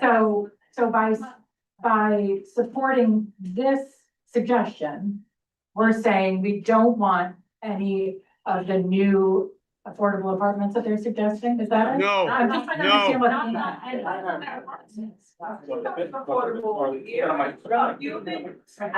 Yeah, I don't know confused. Right, I'm sorry, right? Okay, so this will say basically only the same number. It'll be on my kid, it'll be on my kid. Okay, so is this saying only the same numbers are currently there? Aaron, I'm gonna give you the chance to close out on this, David, I'll go to you, and then we'll start switching. Help you out. There you go. Here. One more slide. One more time. I told you before. I told you. We would have to close the meeting if we can't have this. There's one more slide we have to talk about. And then I suspect we will land exactly where it is that some of you are itching to do, but you have to give us time. So thank you. Very quickly, it's very complicated answer for you, but yes, you can do contextual, development, you can have high density, you can have low rise. You can, depending on which plan you select, with science, you say X percentage of existing public housing should be preserved. And these are the topics where we do the infill, or these smaller buildings might be sort of removed potentially. It's a question about how do you plan it? And based on that plan, the density will go up and down. So if you to keep everything, now this might be sort of off the cuff kind of answer to you, but if you keep everything that you have, for example, Fulton Aves, how many more units can you build without demolishing anything? For example, you can go, and that I'm going to give you a range from 600 to 1,200 units more. Now that's a very limited number from the point of view of the developers, because they really want to build a lot. And if you're looking for putting in 5,000 families, that you cannot manage. That's question number one. Second thing is, when you're putting in 5,000 families, there has to be a plan that is about infrastructure, the densities of people on the ground, schools, social amenities, traffic, sidewalks. This is Chelsea. 3 foot wide sidewalks is what we're talking about. So where is the plan that tells us that all this will be supported? Because we can end up with what happened with Hudson Yards. We'll do the plan, we'll do everything else, there'll be a percentage of our budget that will take care of public amenities, public this, public that. It wasn't done, and the city ended up actually paying for it. We know that. Cool, Darren, thank you. David, last comment, I want to go last time. This is the last slide up here. Yeah, with regard to the FAR of 10, I don't think we should entertain an increase in FAR. The final environmental impact statement actually said that the non-rezoning alternative, which is an FAR of about 6, was feasible. And by the way, its own comparison of that to the rezoning option showed that it would produce more total community service space, including daycare, community center, medical offices, et cetera. So there's no compelling reason to go beyond the existing FAR of 6. It's interesting that NYCHA actually said in our December meeting that no new mixed income housing may be needed at all, even to pay for rebuilding Fulton and Elliot Chelsea. That could be all discretionary housing. We are a pro-housing community board, but nobody ever came to us and said, what would you trade for a lot of new housing in terms of neighborhood character or adverse impacts? That was all decided for us in this vast number of 3,500 new units, 2,500 of which are going to be luxury with high floor views. That is more money than could ever go into improving housing for the FEC residents. And it was clearly conceived to enrich NYCHA for them to take out of Chelsea and solve their financial woes, despite their assurances that they wouldn't do that, and their own build to preserve policy that says that money can't be taken out of the neighborhood. So the last slide, and then we'll go online. Last slide, there was the last, this is the last one? Here's what I got 5 slides. Yeah, it's the last one, okay. The last one here is related to public review and environmental impacts, a couple different items here. Anybody want to weigh in on these? Oh. Anybody want to weigh in on these? We're saying a new environmental study. Sorry, Greg, would you mind stepping? Oh, I'm so, Thanks. and I hear you asking questions, so I'll go. Just, it looks like one of these things is suggesting a new environmental study, or at least an expansion. Is That was right? put in the, DEIS, that's why I was saying. So that's one of the things we're voting on tonight? If we wanted to do that, this is just a consideration. Okay, so I guess I would say just no to that one, but yes to the rest. I'm just gonna say, I'm so, yeah, I don't know. Go ahead, Carrie. Sorry, but I Go ahead, Carrie. feel, Sorry. yeah, so the as of right buildings are going to be demolished. Sorry. That's not my decision. It's just going to happen. So there is going to be demolition before you learn. I don't think it's not fair.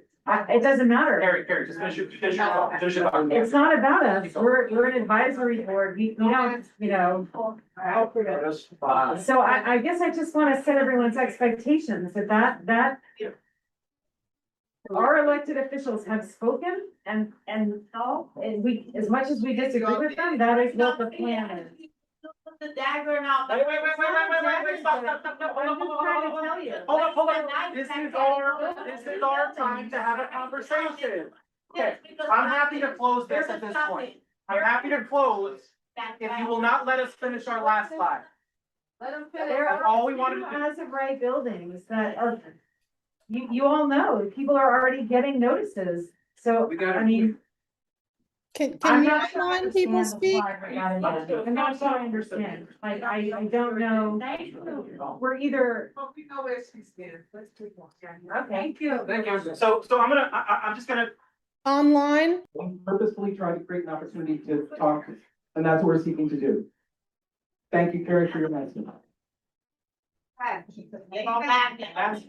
that's what we're allowed to do. On that note, what I want to do at this point, for the sake of time and respect, what I'm gonna do is I'm gonna put folks who are online, if folks want to weigh in on any of the slides or online, and then we're gonna close this segment, because I think, unfortunately, I think it's gonna be a little difficult to continue it. So let's see if we have folks who want to weigh, if you want to weigh in on any of the slides or any of those thoughts, I would just ask you to be sensitive about time, as we've already hit 8:30. Who wants to, Inga? If you, in order, is Inga, Yes, Hector, please. and Mike Noble. I know Joe has been trying to raise his hand for a Okay, while. Inga, Hector, Mike Noble, Joe. Inga, Thank you want to weigh in on any of you. the slides? Yes. Now's your chance. Please speak up. I do, and I'd like to just say that I agree with everything that David and Viren have said. I really feel we should make a decision and take into consideration what they're saying. They are experts architecturally, city planning wise, historically. They know what they're talking about. We all understand it. And I just want to point out one more thing, is everyone aware of the fact that the existing buildings, the NYCHA, Chelsea, Elliot buildings that will be converted to Section 8 now in the fall, means Related will be collecting $4,800 per month for one bedrooms. So they're already going to be collecting this for the next 3 years automatically this fall.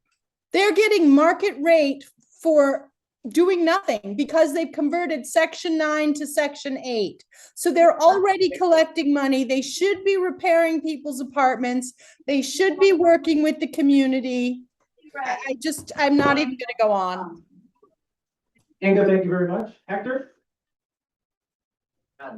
Hector, you want to weigh in? Feel free, on any of the slides, feel free to weigh in now. Yeah, thank you for your opinions. Obviously, everybody else is an expert, but the actual people that live there. Honestly, it's ridiculous that, I have much respect for the 3CB4 members that supposedly are experts, and I get that. And I don't speak out against I don't have a bad word against them, but the reality is that a lot of these proposed changes are made and geared to slow things down and slow the process down. There's no real positive, basically, to move things forward here. It's just going to slow the process down even more. Okay, even to go back and have another working group and to talk of all that nonsense and historical value. Really, what historical preservation do we have in that? In rat infested houses? I mean, that's a joke. I mean, really, I'm totally disgusted at the workarounds that some of these, wording has been done. And I haven't spoken up before out of respect for people, but there are some people accusing others of basically looking out, basically slowing the process down or being short of process. This body is supposed to be unbiased. We are supposed to look at both sides of the opinions and follow a path forward that's beneficial for everyone, not just for one side, not for the pro or the against. It does not matter. We have to find the best foot forward for the whole community, especially the residents who live there. Okay, so this is all smokescreen, all this nonsense about these shadows, and this is going to impact things. The only thing I can agree on, yes, PS33, I agree 100% that we need to look out for the kids. We need to look out for the kids because yes, it's an unusual situation that they happen to be right next to Elliot Chelsea. Okay, my own child attended that school, so yes, I am concerned about that particular situation. But some of the other stuff, no, I do not agree. And no, we should not, not everybody on the board is against this, okay? Like myself. So please get over yourself, please, respectfully, and try to look at both sides and be fair about this. And stop looking out for your own self-interest. Thank you, Hector. Mike, you want to jump in? Yeah, just to give you a quick update Nice on and the loud, people Mike. who, can you hear me? Yeah, just nice and loud. Go ahead. Okay, so an update on the people who got the 90-day notice. 9 people have already moved, 9 households. 2 more are going this week. And of the 115 people who got that notice, 36 of those households have accepted what's going forward, and 28 have said no. And that's just a status check for you guys to be aware of. Let me give you one quick horror story, if I may. Mike, keep it short, Mike, for past time. Yeah, real short. One of the reasons why I'm so in favor of having this new building with somebody sitting at the front desk and not allowing people into the building is last night at 3 a.m. I'm awakened by some woman screaming her head off. I mean, it was loud enough to wake me up. I thought she was being attacked on the sidewalk. I find out this morning that some guy was dangling her off the 11th story roof of our building for about 10 minutes in all, and the cops never showed up. This is the kind of thing that happens here when you let people into the building because there's nobody watching the front door. Just letting you know, that's a reality of what it is to live here under these conditions. And that's it. It's got me to serve still to this point. I'm still hearing her voice. It's horrible. All right. Thanks. Thank you, Mike. Joe, did you want to weigh in before we close out? Yes. Can you hear me or not? Joe, go ahead. We can hear you nice and loud. Okay, so first of all, on the zoning, one correction. The current zoning, R8 is no longer 6.02. For City of Yes, it's been raised to 8.64, which will create a lot more density than exists today to build more market rate and affordable apartments. For Katie's question, you can build more density, and it's about massing. It's really limiting height, but you can have denser, lower buildings to create as many apartments. Will there be as many? No. But specifically, our board can request more than 30% affordability because we know that as part of this project, there's going to be excess funds that will get transferred off-site to support NYCHA's overall needs for capital improvements citywide. We should retain those funds in our district and have more affordability in any buildings that are built. And then I want to speak last about the question that Carrie mentioned, and put it in some reality. Yes, everyone's gotten notices, and Mike, thank you so much for the specifics of what's happened so far. But the truth is that I've done relocation with hundreds and hundreds of families, and not everyone's going to move, and it's going to drag out for a long time, and there is going to be legal actions. And that is part of what is happening here. It is not a fait accompli, guys, for the entire committee members. It's going to take months and months and months and months because there have to be specific actions for this to happen. Now, with NYCHA related taking more buildings at Section 8, that means they will go through housing court for those kind of evictions, not through the NYCHA process. So I think everyone should be realistic and understand that it is not done like Trump says, because it's done. It takes time because there's human beings and households involved in this. And along the way, there will be changes and modifications that we should continually weigh in on and make our community voice and the broader community known. Thank you. Thank you, Joe. At this stage, I make a motion. at this stage, I was just gonna say, I want to close the commentary on this particular slide. So in other words, we don't need to have the slides up at this point. And at this stage, I'm hearing Katie wants to make a motion. Motion is moved. Sorry? She did say it. So let's go this route. Okay. And let's be mindful of how we're good colleagues.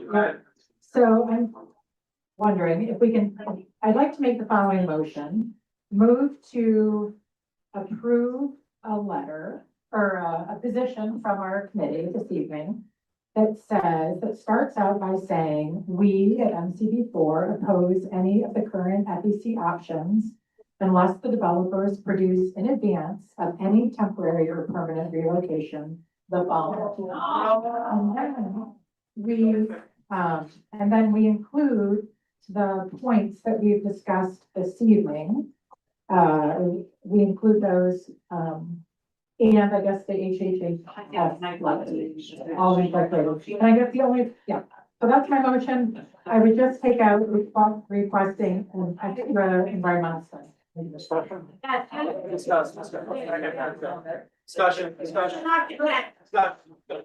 Yeah, you know, our elected officials also said that they would never support a plan that they didn't believe the majority of the residents supported.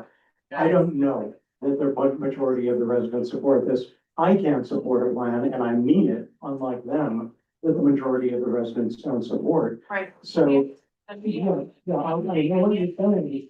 We can't support it unless the right to return is guaranteed. But there are other deal breakers, including the segregation, which is part and parcel of all four of those alternatives, and the fact that the residents don't seem behind it, that we don't know what they want. So I Katie, let him finish, I think it has to be a flat, we do not support the currently proposed alternatives, full stop, and then we talk about what we want. I don't think we can say we don't support them unless this, and this. They are beyond tweaking. It's not in their current form, that's all, in their current form. Eric Bodger has spoken. Well, I think this is just starting to blow up, and we're about to have a new mayor, and as Joe said, this takes a very long time. And I think it may become politically untenable, and maybe we'll start to break free people like Brad Hoyle, who at one point, a couple of months ago, stated that he was against the project, but then reversed himself. If there are other folks. Well,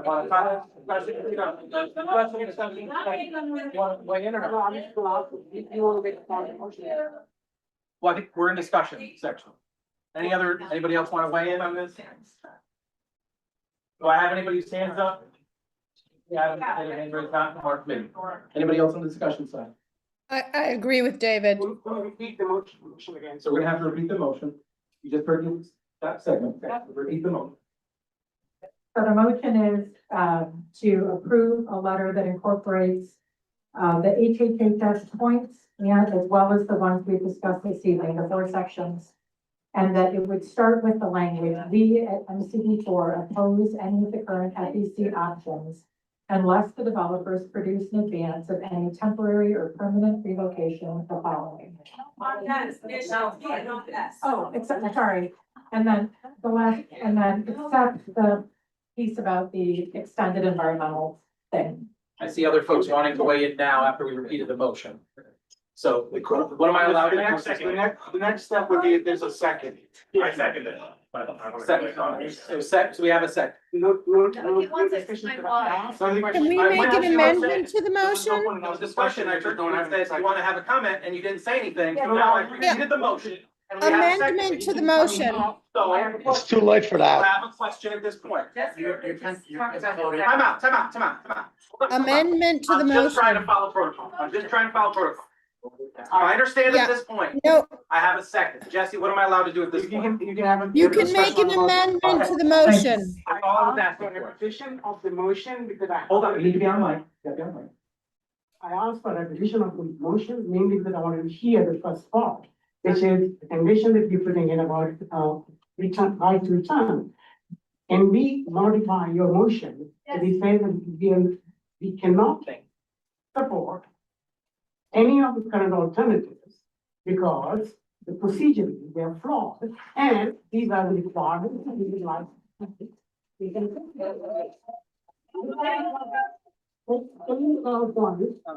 That housing committee has put together, so then we list those topics below. Okay, instead of saying that the part about relocation from, if we can just simply say, CBD is not in a position to support any of the current alternatives that have been proposed. David just said. Right. Yeah, so why is she speaking Right. something else? So she's got she's got a motion and there's a second. So we're asking for an amendment, There was a friendly. It was a friendly amendment. an amendment. Friendly amendment. So Katie, now at this point, do you want to amend? Thank you, gentlemen. But I'm gonna pass it back to Katie because there's the opportunity for a friendly amendment. So I just want to understand, are you saying that the friendly amendment is basically you basically put this into two sentences, is that right? That you're saying, so it would be like, we at MCB4 oppose any, or you said cannot support. We, MCB4 cannot support any of the current FEC options. Here. Right. I'm going to say, and we. I don't know. I can repeat that. It is, I don't know, important or vital to us that the developers produce the file before any further plan. So can I, Just trying to get the language right here. someone needs to second the amendment. You will tell the land. It's too much. I think if I heard. Why is she on Chelsea land? Hold up. This is the Chelsea Land Use Committee. We are working through this in real time. Please give us some time to work through this. We're trying as quickly as we can. Can someone second the amendment? Also, I'm saying that we cannot support the current alternatives because they're procedurally flawed. And we have this points that HHS have made, these problems need to be responded to. This is exactly what I'm going to read it out to you right now. CB4 shares NYCHA's goal. No. Now we're going in a different I'm direction. going, okay, fine. So what I We cannot support current alternatives due to major procedural and substantive flaws. We outline below our objections along with constructive proposals for a new path forward, grounded in transparency, equity, and respect for resident voices. Thank you. Sounds to me like you're taking a stand on that. that. Friendly amendment. It sounds like to me you're taking Can a I stand. second the amendment? That was friendly amendment. That's friendly amendment. That's a friendly amendment. But I still am working through. Inga, I There's hear nothing you. friendly about it. There's nothing friendly about that. So, it sounds like what you just read includes the reasons why we oppose the current, as well as what we want going forward. And I thought that I am only proposing, to say that we don't support the current things, and here's what we want going forward. I'm not suggesting that we articulate in this letter or at this time all of the reasons why we oppose it. So that's not accepted. So that piece of it, about listing our opposition, about listing our Yes. reasons for opposition. Yeah, that's stricken out. Okay, so I'm hearing yes on the first part, Yep, not the opposition, right. down to my second. So I'm sorry, where's the language here? For the current alternatives, I just frankly think we should just say cannot support the current alternatives, period. Yeah. And then, exactly, and then we outline below, our, constructive, or, what did you say, the conditions? Our constructive proposals and the conditions we would like to see met. But the amendment can be put to a vote. Okay, hold on. Are you accepting? So I accept. And that I- Viren's and I have amendment. to write it down, but yes. Hold on, stop. Jesse, hold on. So that's accepted, that part. Jesse, I'm sorry, that's accepted. I understand, so I just want to confirm if the second is still standing. Jesse, do you still Yes. second that? Okay, but if there's another friendly amendment, okay, now's your chance. Friendly amendment.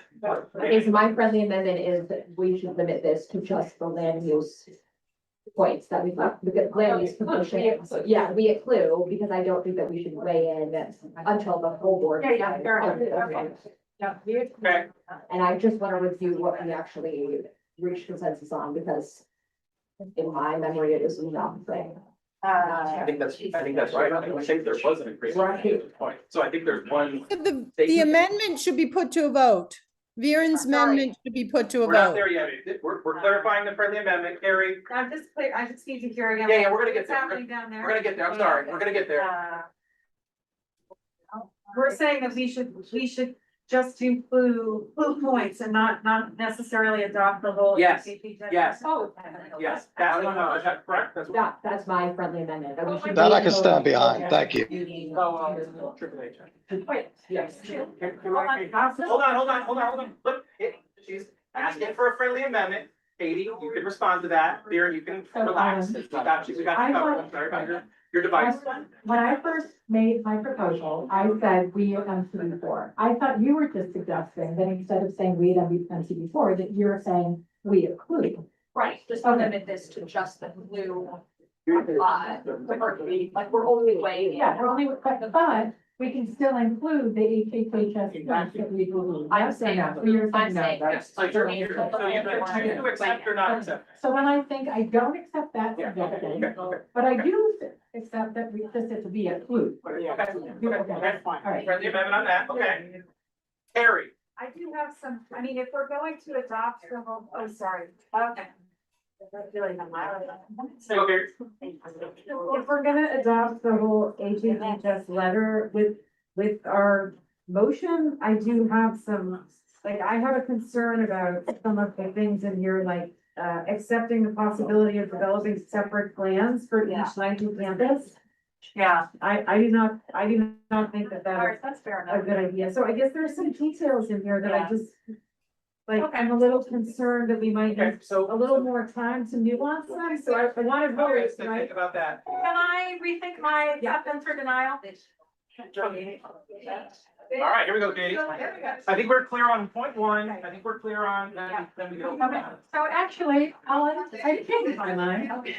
And I hear you, Carrie, that since we haven't had a chance to discuss amongst us all of the HHHS points, which we can do it for the board if we so choose or whatever. And before that. And before that. Context But of the- therefore, what we should do is, I'll reread my position, the motion in a moment, but it's going to be about, we include, do not support any of the current FEC alternatives, period. And then we're gonna say, we include outlined below are some constructive proposals, for a new path forward. And then we're gonna have the points that we've discussed this evening, the blue points, which is what HHHS asked us to do anyway, all right? Yeah. So, have I done everything correctly, Justin? Yes. And then I guess there'd like to be a second letter of HHS, or we can figure out how to make it one Okay, letter. okay. You want to restate that, so we're clear? Okay, yes, I think we're on the position. Okay, Anna, so- do you want to weigh in on this? Second. Go ahead. You want to restate? Okay. Restate. All right, so the motion is for us to have a letter that says that we include, do not support any of the current FEC alternatives, period. We outline below some constructive proposals to be included in any new path forward. Period. No, colon. And then the things that we suggested, except, again, just not proposing the expanded, whatever the heck. We heard that. Yeah, whatever it was. Environmental review. Yeah, the environmental reviews. Yeah. Okay, that's my motion. Okay, so then Ellen just asked if I can list the things that will be included. So that will include, requiring that maximum tower heights be set below 300 feet in zoning text. That podium style buildings with contextual setbacks be incorporated into the large scale general development permit. And that mid-block siting and massing be codified as enforceable conditions. That's all under the first section. Under the second section, it says towers not be sited directly adjacent to low-rise historic blocks. That shadow and wind studies be repeated at the design stage with full community review. And that open space usability be preserved through enforceable commitments beyond lighting upgrades. And then next, that clues require a half-mile mitigation plan addressing impacts to Cushman Road and surrounding historic resources. That clues should require contextual we support the requirement of contextual architecture and a prohibition on towers next to historic blocks. And that section 106 obligations stemming from the National Historic Preservation Act be fully enforced to prevent unnecessary. That was not. What exactly? Section one of the obligations. Can I ask a question? If we're just saying be fully.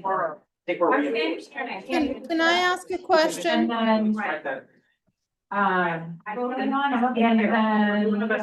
on. And that we would be requiring a zoning cap of 10 FAR. And that we would require that the large scale general development special permit regulates both siting and commercial use. And that we would require that financial feasibility analyses testing lower density scenarios be disclosed publicly. And What else was there? they're just last but not least, it was that we would require a binding prohibition on demolition before ULURP level review. That we would require the regional mega projects, including Hudson Yards Phase 2 and the Gateway Tunnel, be incorporated into cumulative impact analysis. So this is accepting demolition. Strike them back based on the conversation that we had, if that's, again, Strike just, them back? I mean, in other words, if there's anything there that during the course of our conversation, we struck, because I think there were a couple notes that we said we wanted to remove, I think is what I heard, but maybe I missed it. David, you want to fill in the blank? Yeah, the FAR 10, you know. That was one that we flagged, that was one that was As I flagged. said, NYCHA's final environmental impact statement said that the non-rezoning option was feasible. Let's just get rid of it, let's just flag it and pull it, okay? Yeah, and, you know, I think everyone should be aware that in the HHHS letter, it calls for a binding vote before things can go forward. And it also calls for non-segregation. So, you know, although we're talking about things like towers on a base, you know, all of that to me was predicated on the understanding that it's in a future where the residents are on board. Are we pulling anything else out of this? Because again, we're just isolating this to her description of what the vote is targeted to. Go ahead. So I just want to make sure I understand this. So basically the vote is that we're opposing any of the current plans, period. However, we will support a future demolition with all of these under 30-story, under 30, okay, then what exactly are you? Wait.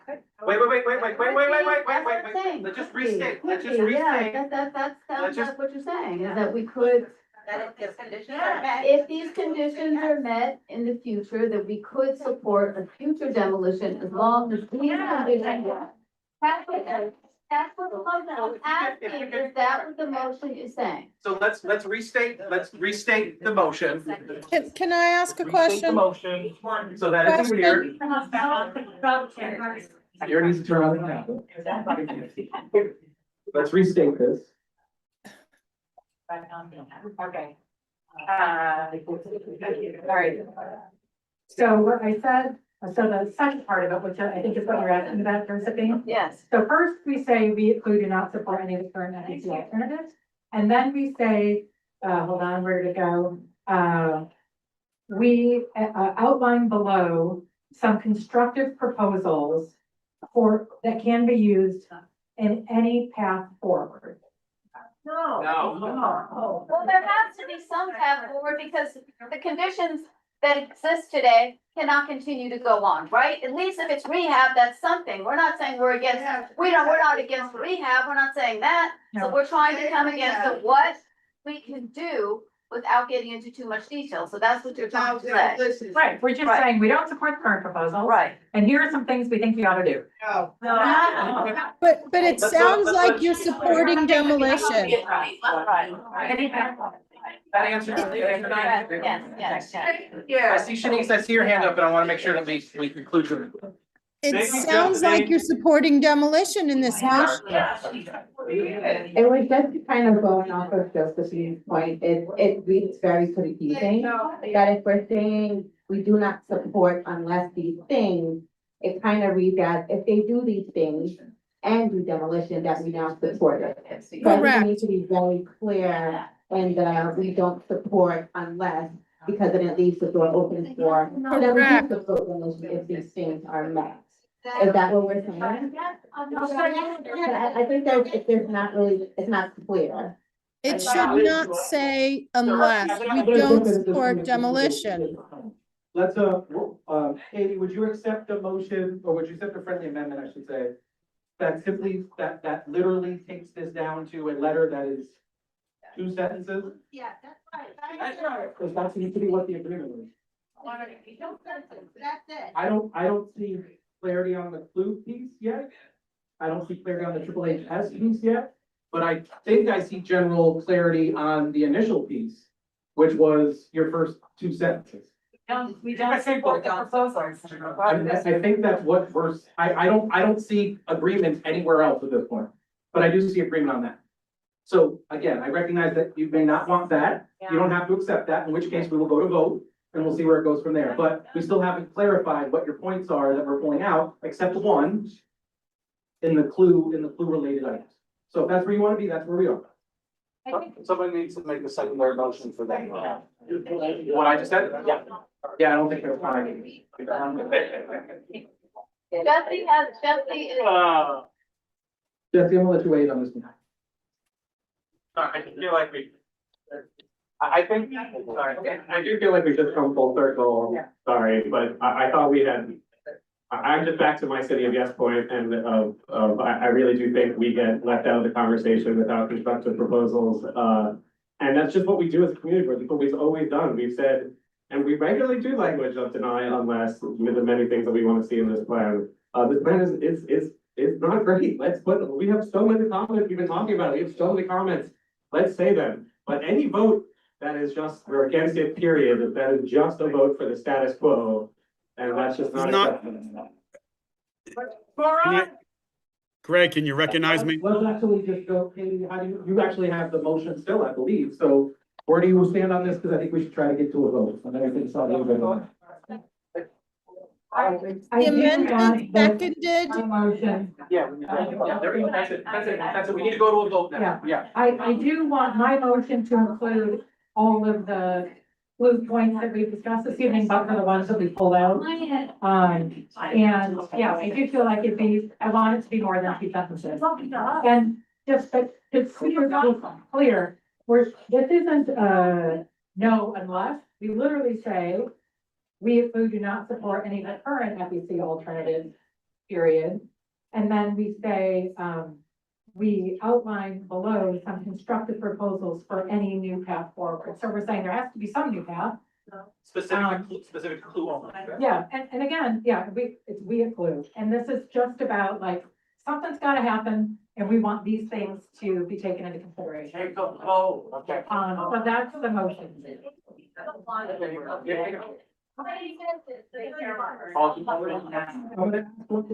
As we go to our voting process, I'm gonna ask that you limit your comments, please. We're trying as best as we can. Can I just? I'm sorry, we're voting now, right? Was this amendment seconded? Yes, we're voting, okay. Was the amendment seconded? Everybody clear about what Katie has put forward? Restate it one more You time. say it, well, you're going, we're gonna, but you don't need to read out all the clue items, you're just assuming those clue items, except for the one that was withdrawn. Anything else? We exclude, do not support any of the current FEC alternatives, period. We outline below, there we go, we outline below some constructive proposals for any new path forward. Or that should be included in any new path forward, colon. And then those things that we discussed minus the other one. Specific to clue. Only specific to clue, these are not the HHS ones. Is No triple H. reconstruction in there? Renovation in there? We're at the stage now where we've got a sec, you need me to restate that one more time or no?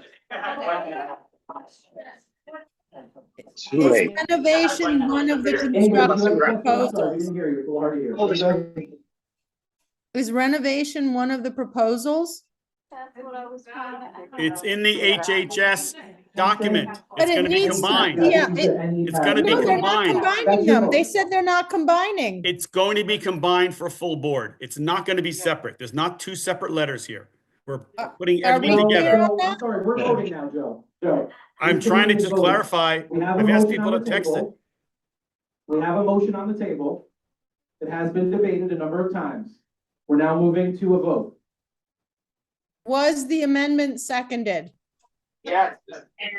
All right, are we clear on what we're voting on? Inga, can you take your hand down, just so when you vote, I can do the count. Can I also?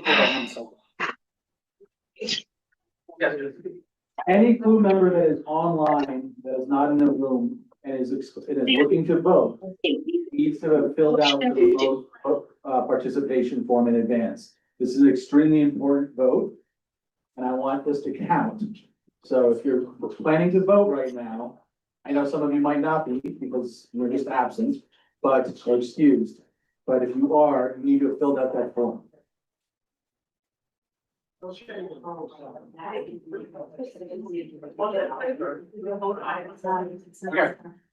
Let's go. This is the motion on the table. This is the motion on the table. All those in favor? Hands up in favor. David, are you up or down? Sorry, David. 1, 2, 3, 4, 5, 6, 7, 8.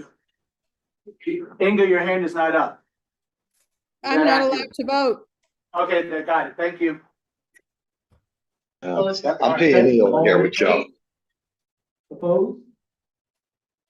1, 2. Go through all row. Abstentions?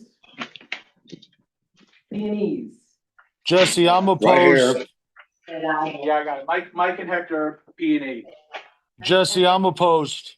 Brad. It was outrageous, but Proceed. Got it, Jesse? That's it. It passes 8-3. Thank you, Jesse. At this stage, we still have public testimony to do, so if folks want to, by the way, clue, we've now extended past the scheduled time. We have no more agenda items. If you want to stay so that there's an opportunity, anybody who can, and there continues to be public testimony, I'm willing to stay at this point to listen to any further public testimony. Thank you. Where's your public testimony list? Right here, Denny, If anybody wants to do public testimony, we're on that stage now. Alexa. Milagros Luca. They called me here.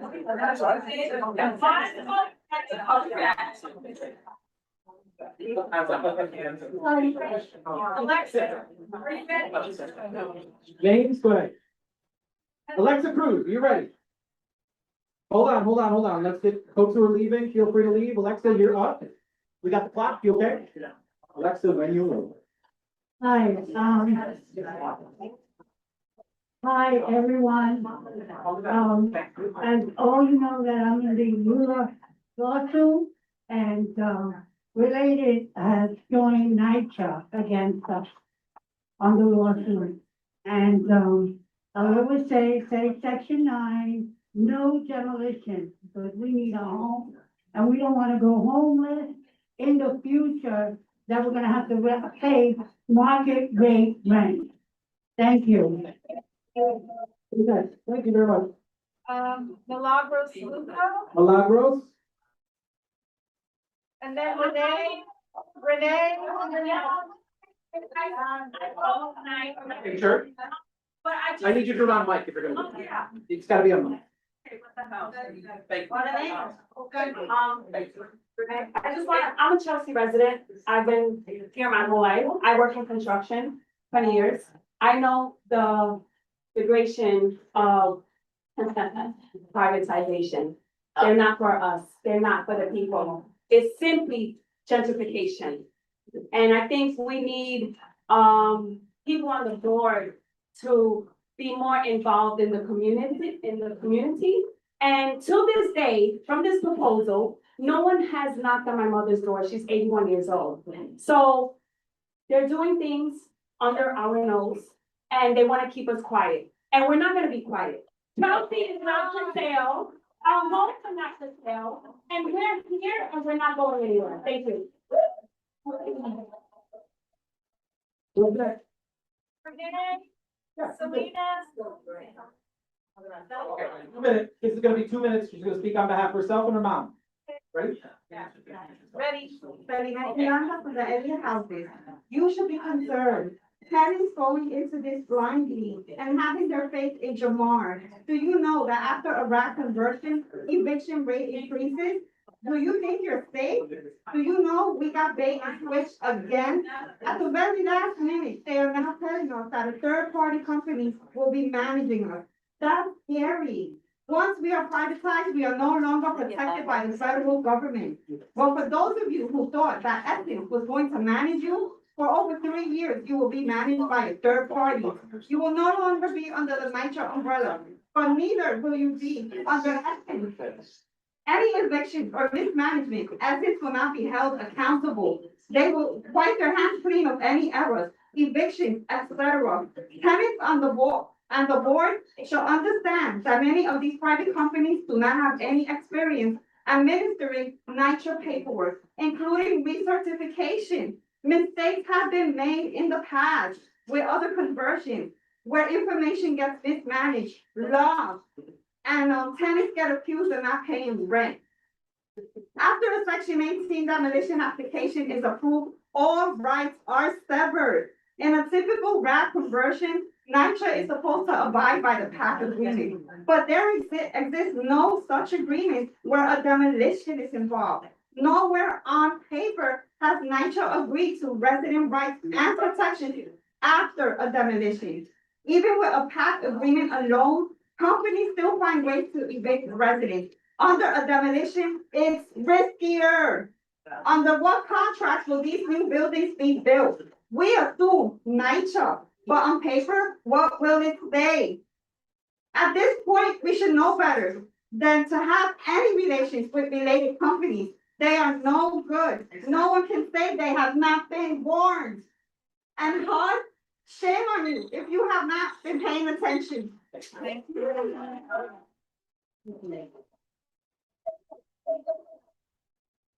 If Renee's here, Renee, Renee. Renee.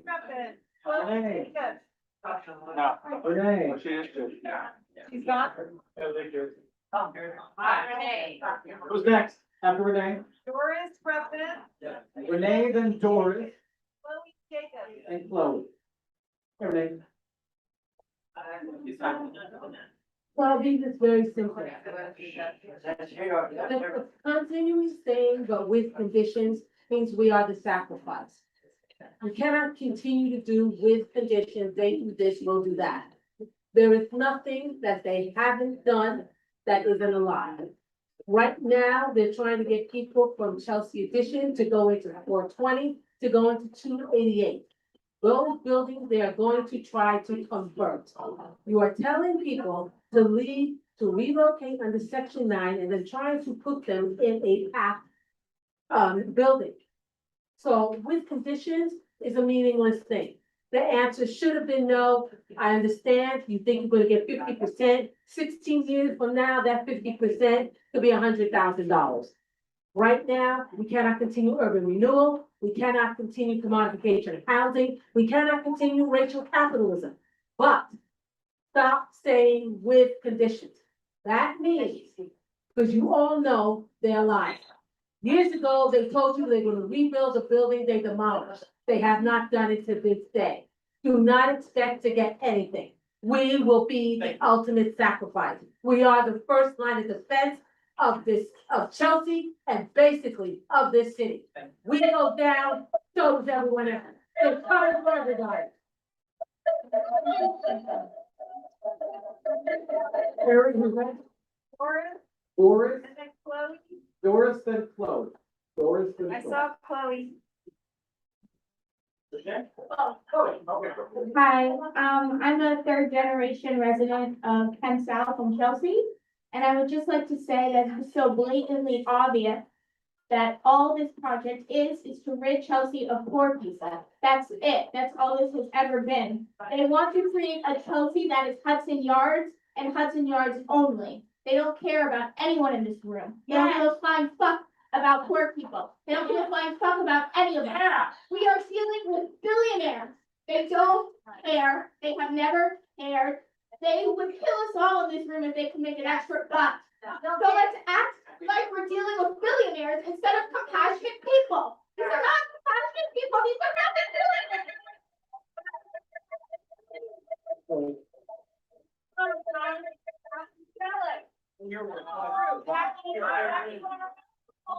Sorry, just trying to get through the names. Go ahead. Taurus Tuca. Sally Greenspan. Charles Montorio Archer. Andrea Francis. Anybody? Diana Stewart. Okay, and last but not least. Wait. Are you, what's your name? There There you go, Diana. Hello, everybody. No demolition. None of you would like to be just in a building that's gonna be demolished and you won't know where you're gonna be living again. It's gonna be terrible. We live in a community. We are all neighbors. We are immigrants. We are all immigrants. We are friends. We cannot be separated by this. This is wrong. And you must understand. I was not work I used to work in Hudson. My office is right across the street in this Elliot Chelsea houses. And I met wonderful people here and I see them all here tonight too. And I want you to depend on you. Your way is not the only way, but it is an important way. As some of you have pointed out, that they will listen, they will stop. Don't believe that it's over. It's not over.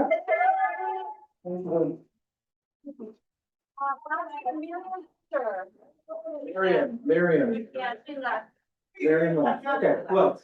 That's it. Well, unless she's probably online. Do we have anybody online, Jessica? Yes, we have Layla. Okay, Layla's got the floor. Hold on, I'm bringing her over. Go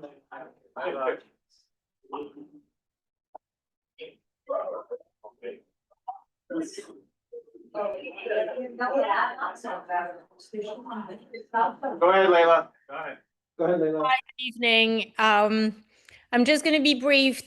This project, as you Layla, know, I'm sorry, Layla, very speak up a little bit, speak up as much as you can, it's hard to hear. Do I have the floor? Yeah, I just need you to speak up so we can hear you. It's hard to hear here. We don't want to miss your words. Okay, I'm going to be brief. Can you hear me? Beautiful, thank you. Okay. I want to emphasize that this project carries enormous risks. The first is a financial risk. NYCHA's own estimate for rehab was $366 million. The current plan is $1.9 billion. This plan is not funded or financed, which means that if we let the first buildings go down, we could be in a situation where they can't be rebuilt. And this community board needs to be keenly aware of this. As you know, I have submitted a list of 30 plus questions to NYCHA. You are copied on these questions. I have not received the iota of an answer.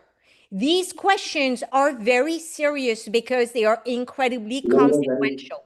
So let's understand that this project as it is today is not a guarantee. It is actually the riskiest proposal that I have ever seen. I am urging everyone to be incredibly cautious, to not move forward until all these questions Thank you, are Lily. That's answered. time.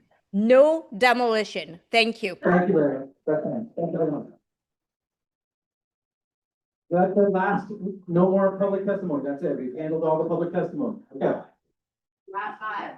Who signed up? Can we check the list if anybody that we asked if they were here and they haven't responded?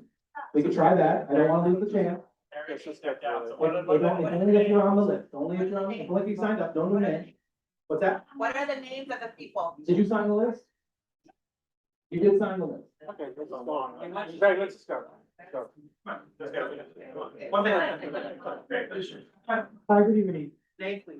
Yes, I'm speaking on behalf of Fulton Houses, Building 11, 419 West 19th Street. I've been living there for about 30 something years. There's a lot of senior citizens who live in that building. If each member of this committee, I would invite you to go to that building and ask yourself first, just stand up in front of the building and look at the condition. That building alone, it's way better, it has been much better built than any other building probably in the neighborhood. It only needs some minor fixes like the bathroom, kitchen cabinets and stuff like that. That you could get a normal contractor and go and fix it for probably less than $1 million, rather than rebuilding this humongous building and displace all the tenants there, all the senior citizens, okay? We support no demolition whatsoever, no demolition. NYCHA should be kept public. Thank you. Public testimony? Just say your name first. Right. 1 minute on the clock. Okay, John Mudd, Midtown South Community Council. I know a lot of you guys here, and I appreciate the hard work you put into this. You know, most of you really have the people's heart. Okay, and the rest of you are just, if you think you're negotiating with developers, you're either working for them or you would just. Okay, just give me my 1 minute. Okay. And don't make comments on this, please. I understand. Okay. There's no deal making with these developers. I mean, you've seen it with the Hudson Yards, you've seen it with the, they'll screw us every chance they get. Private partnership has no business between the people and their homes, okay? That should be a right to have their homes, and you're dividing them up and you're torturing them, okay? When you continue this whole thing, either passively supporting or passively trying to be a mediator, you're supporting the demolitions. These folks have been coming year after year, and you're torturing them, and it's gotta stop. Thank you. Thank you. Introduce yourself, you have 1 minute. My name is Louis Fortard. I've been a resident here for over 50 years. I want to point you back to 401 West 25th Street, which was a garage for this public housing, 64 spaces. It became a developer's dream. They get it, they got it, and guess what? The families that were transferred from here to there, in 3 years, they went to market rate and they had them flee. So this is what we're going after. This is what's going on in Chelsea. These are what developers want. They come in with one story and they end up with another. Investigate what happened at 401 West 25th Street. I'm asking each one of you board members to do that. Find out what happened to that agreement. Where are the NYCHA residents that are supposed to be living there and parking their cars there? That's all I gotta say. Thank you.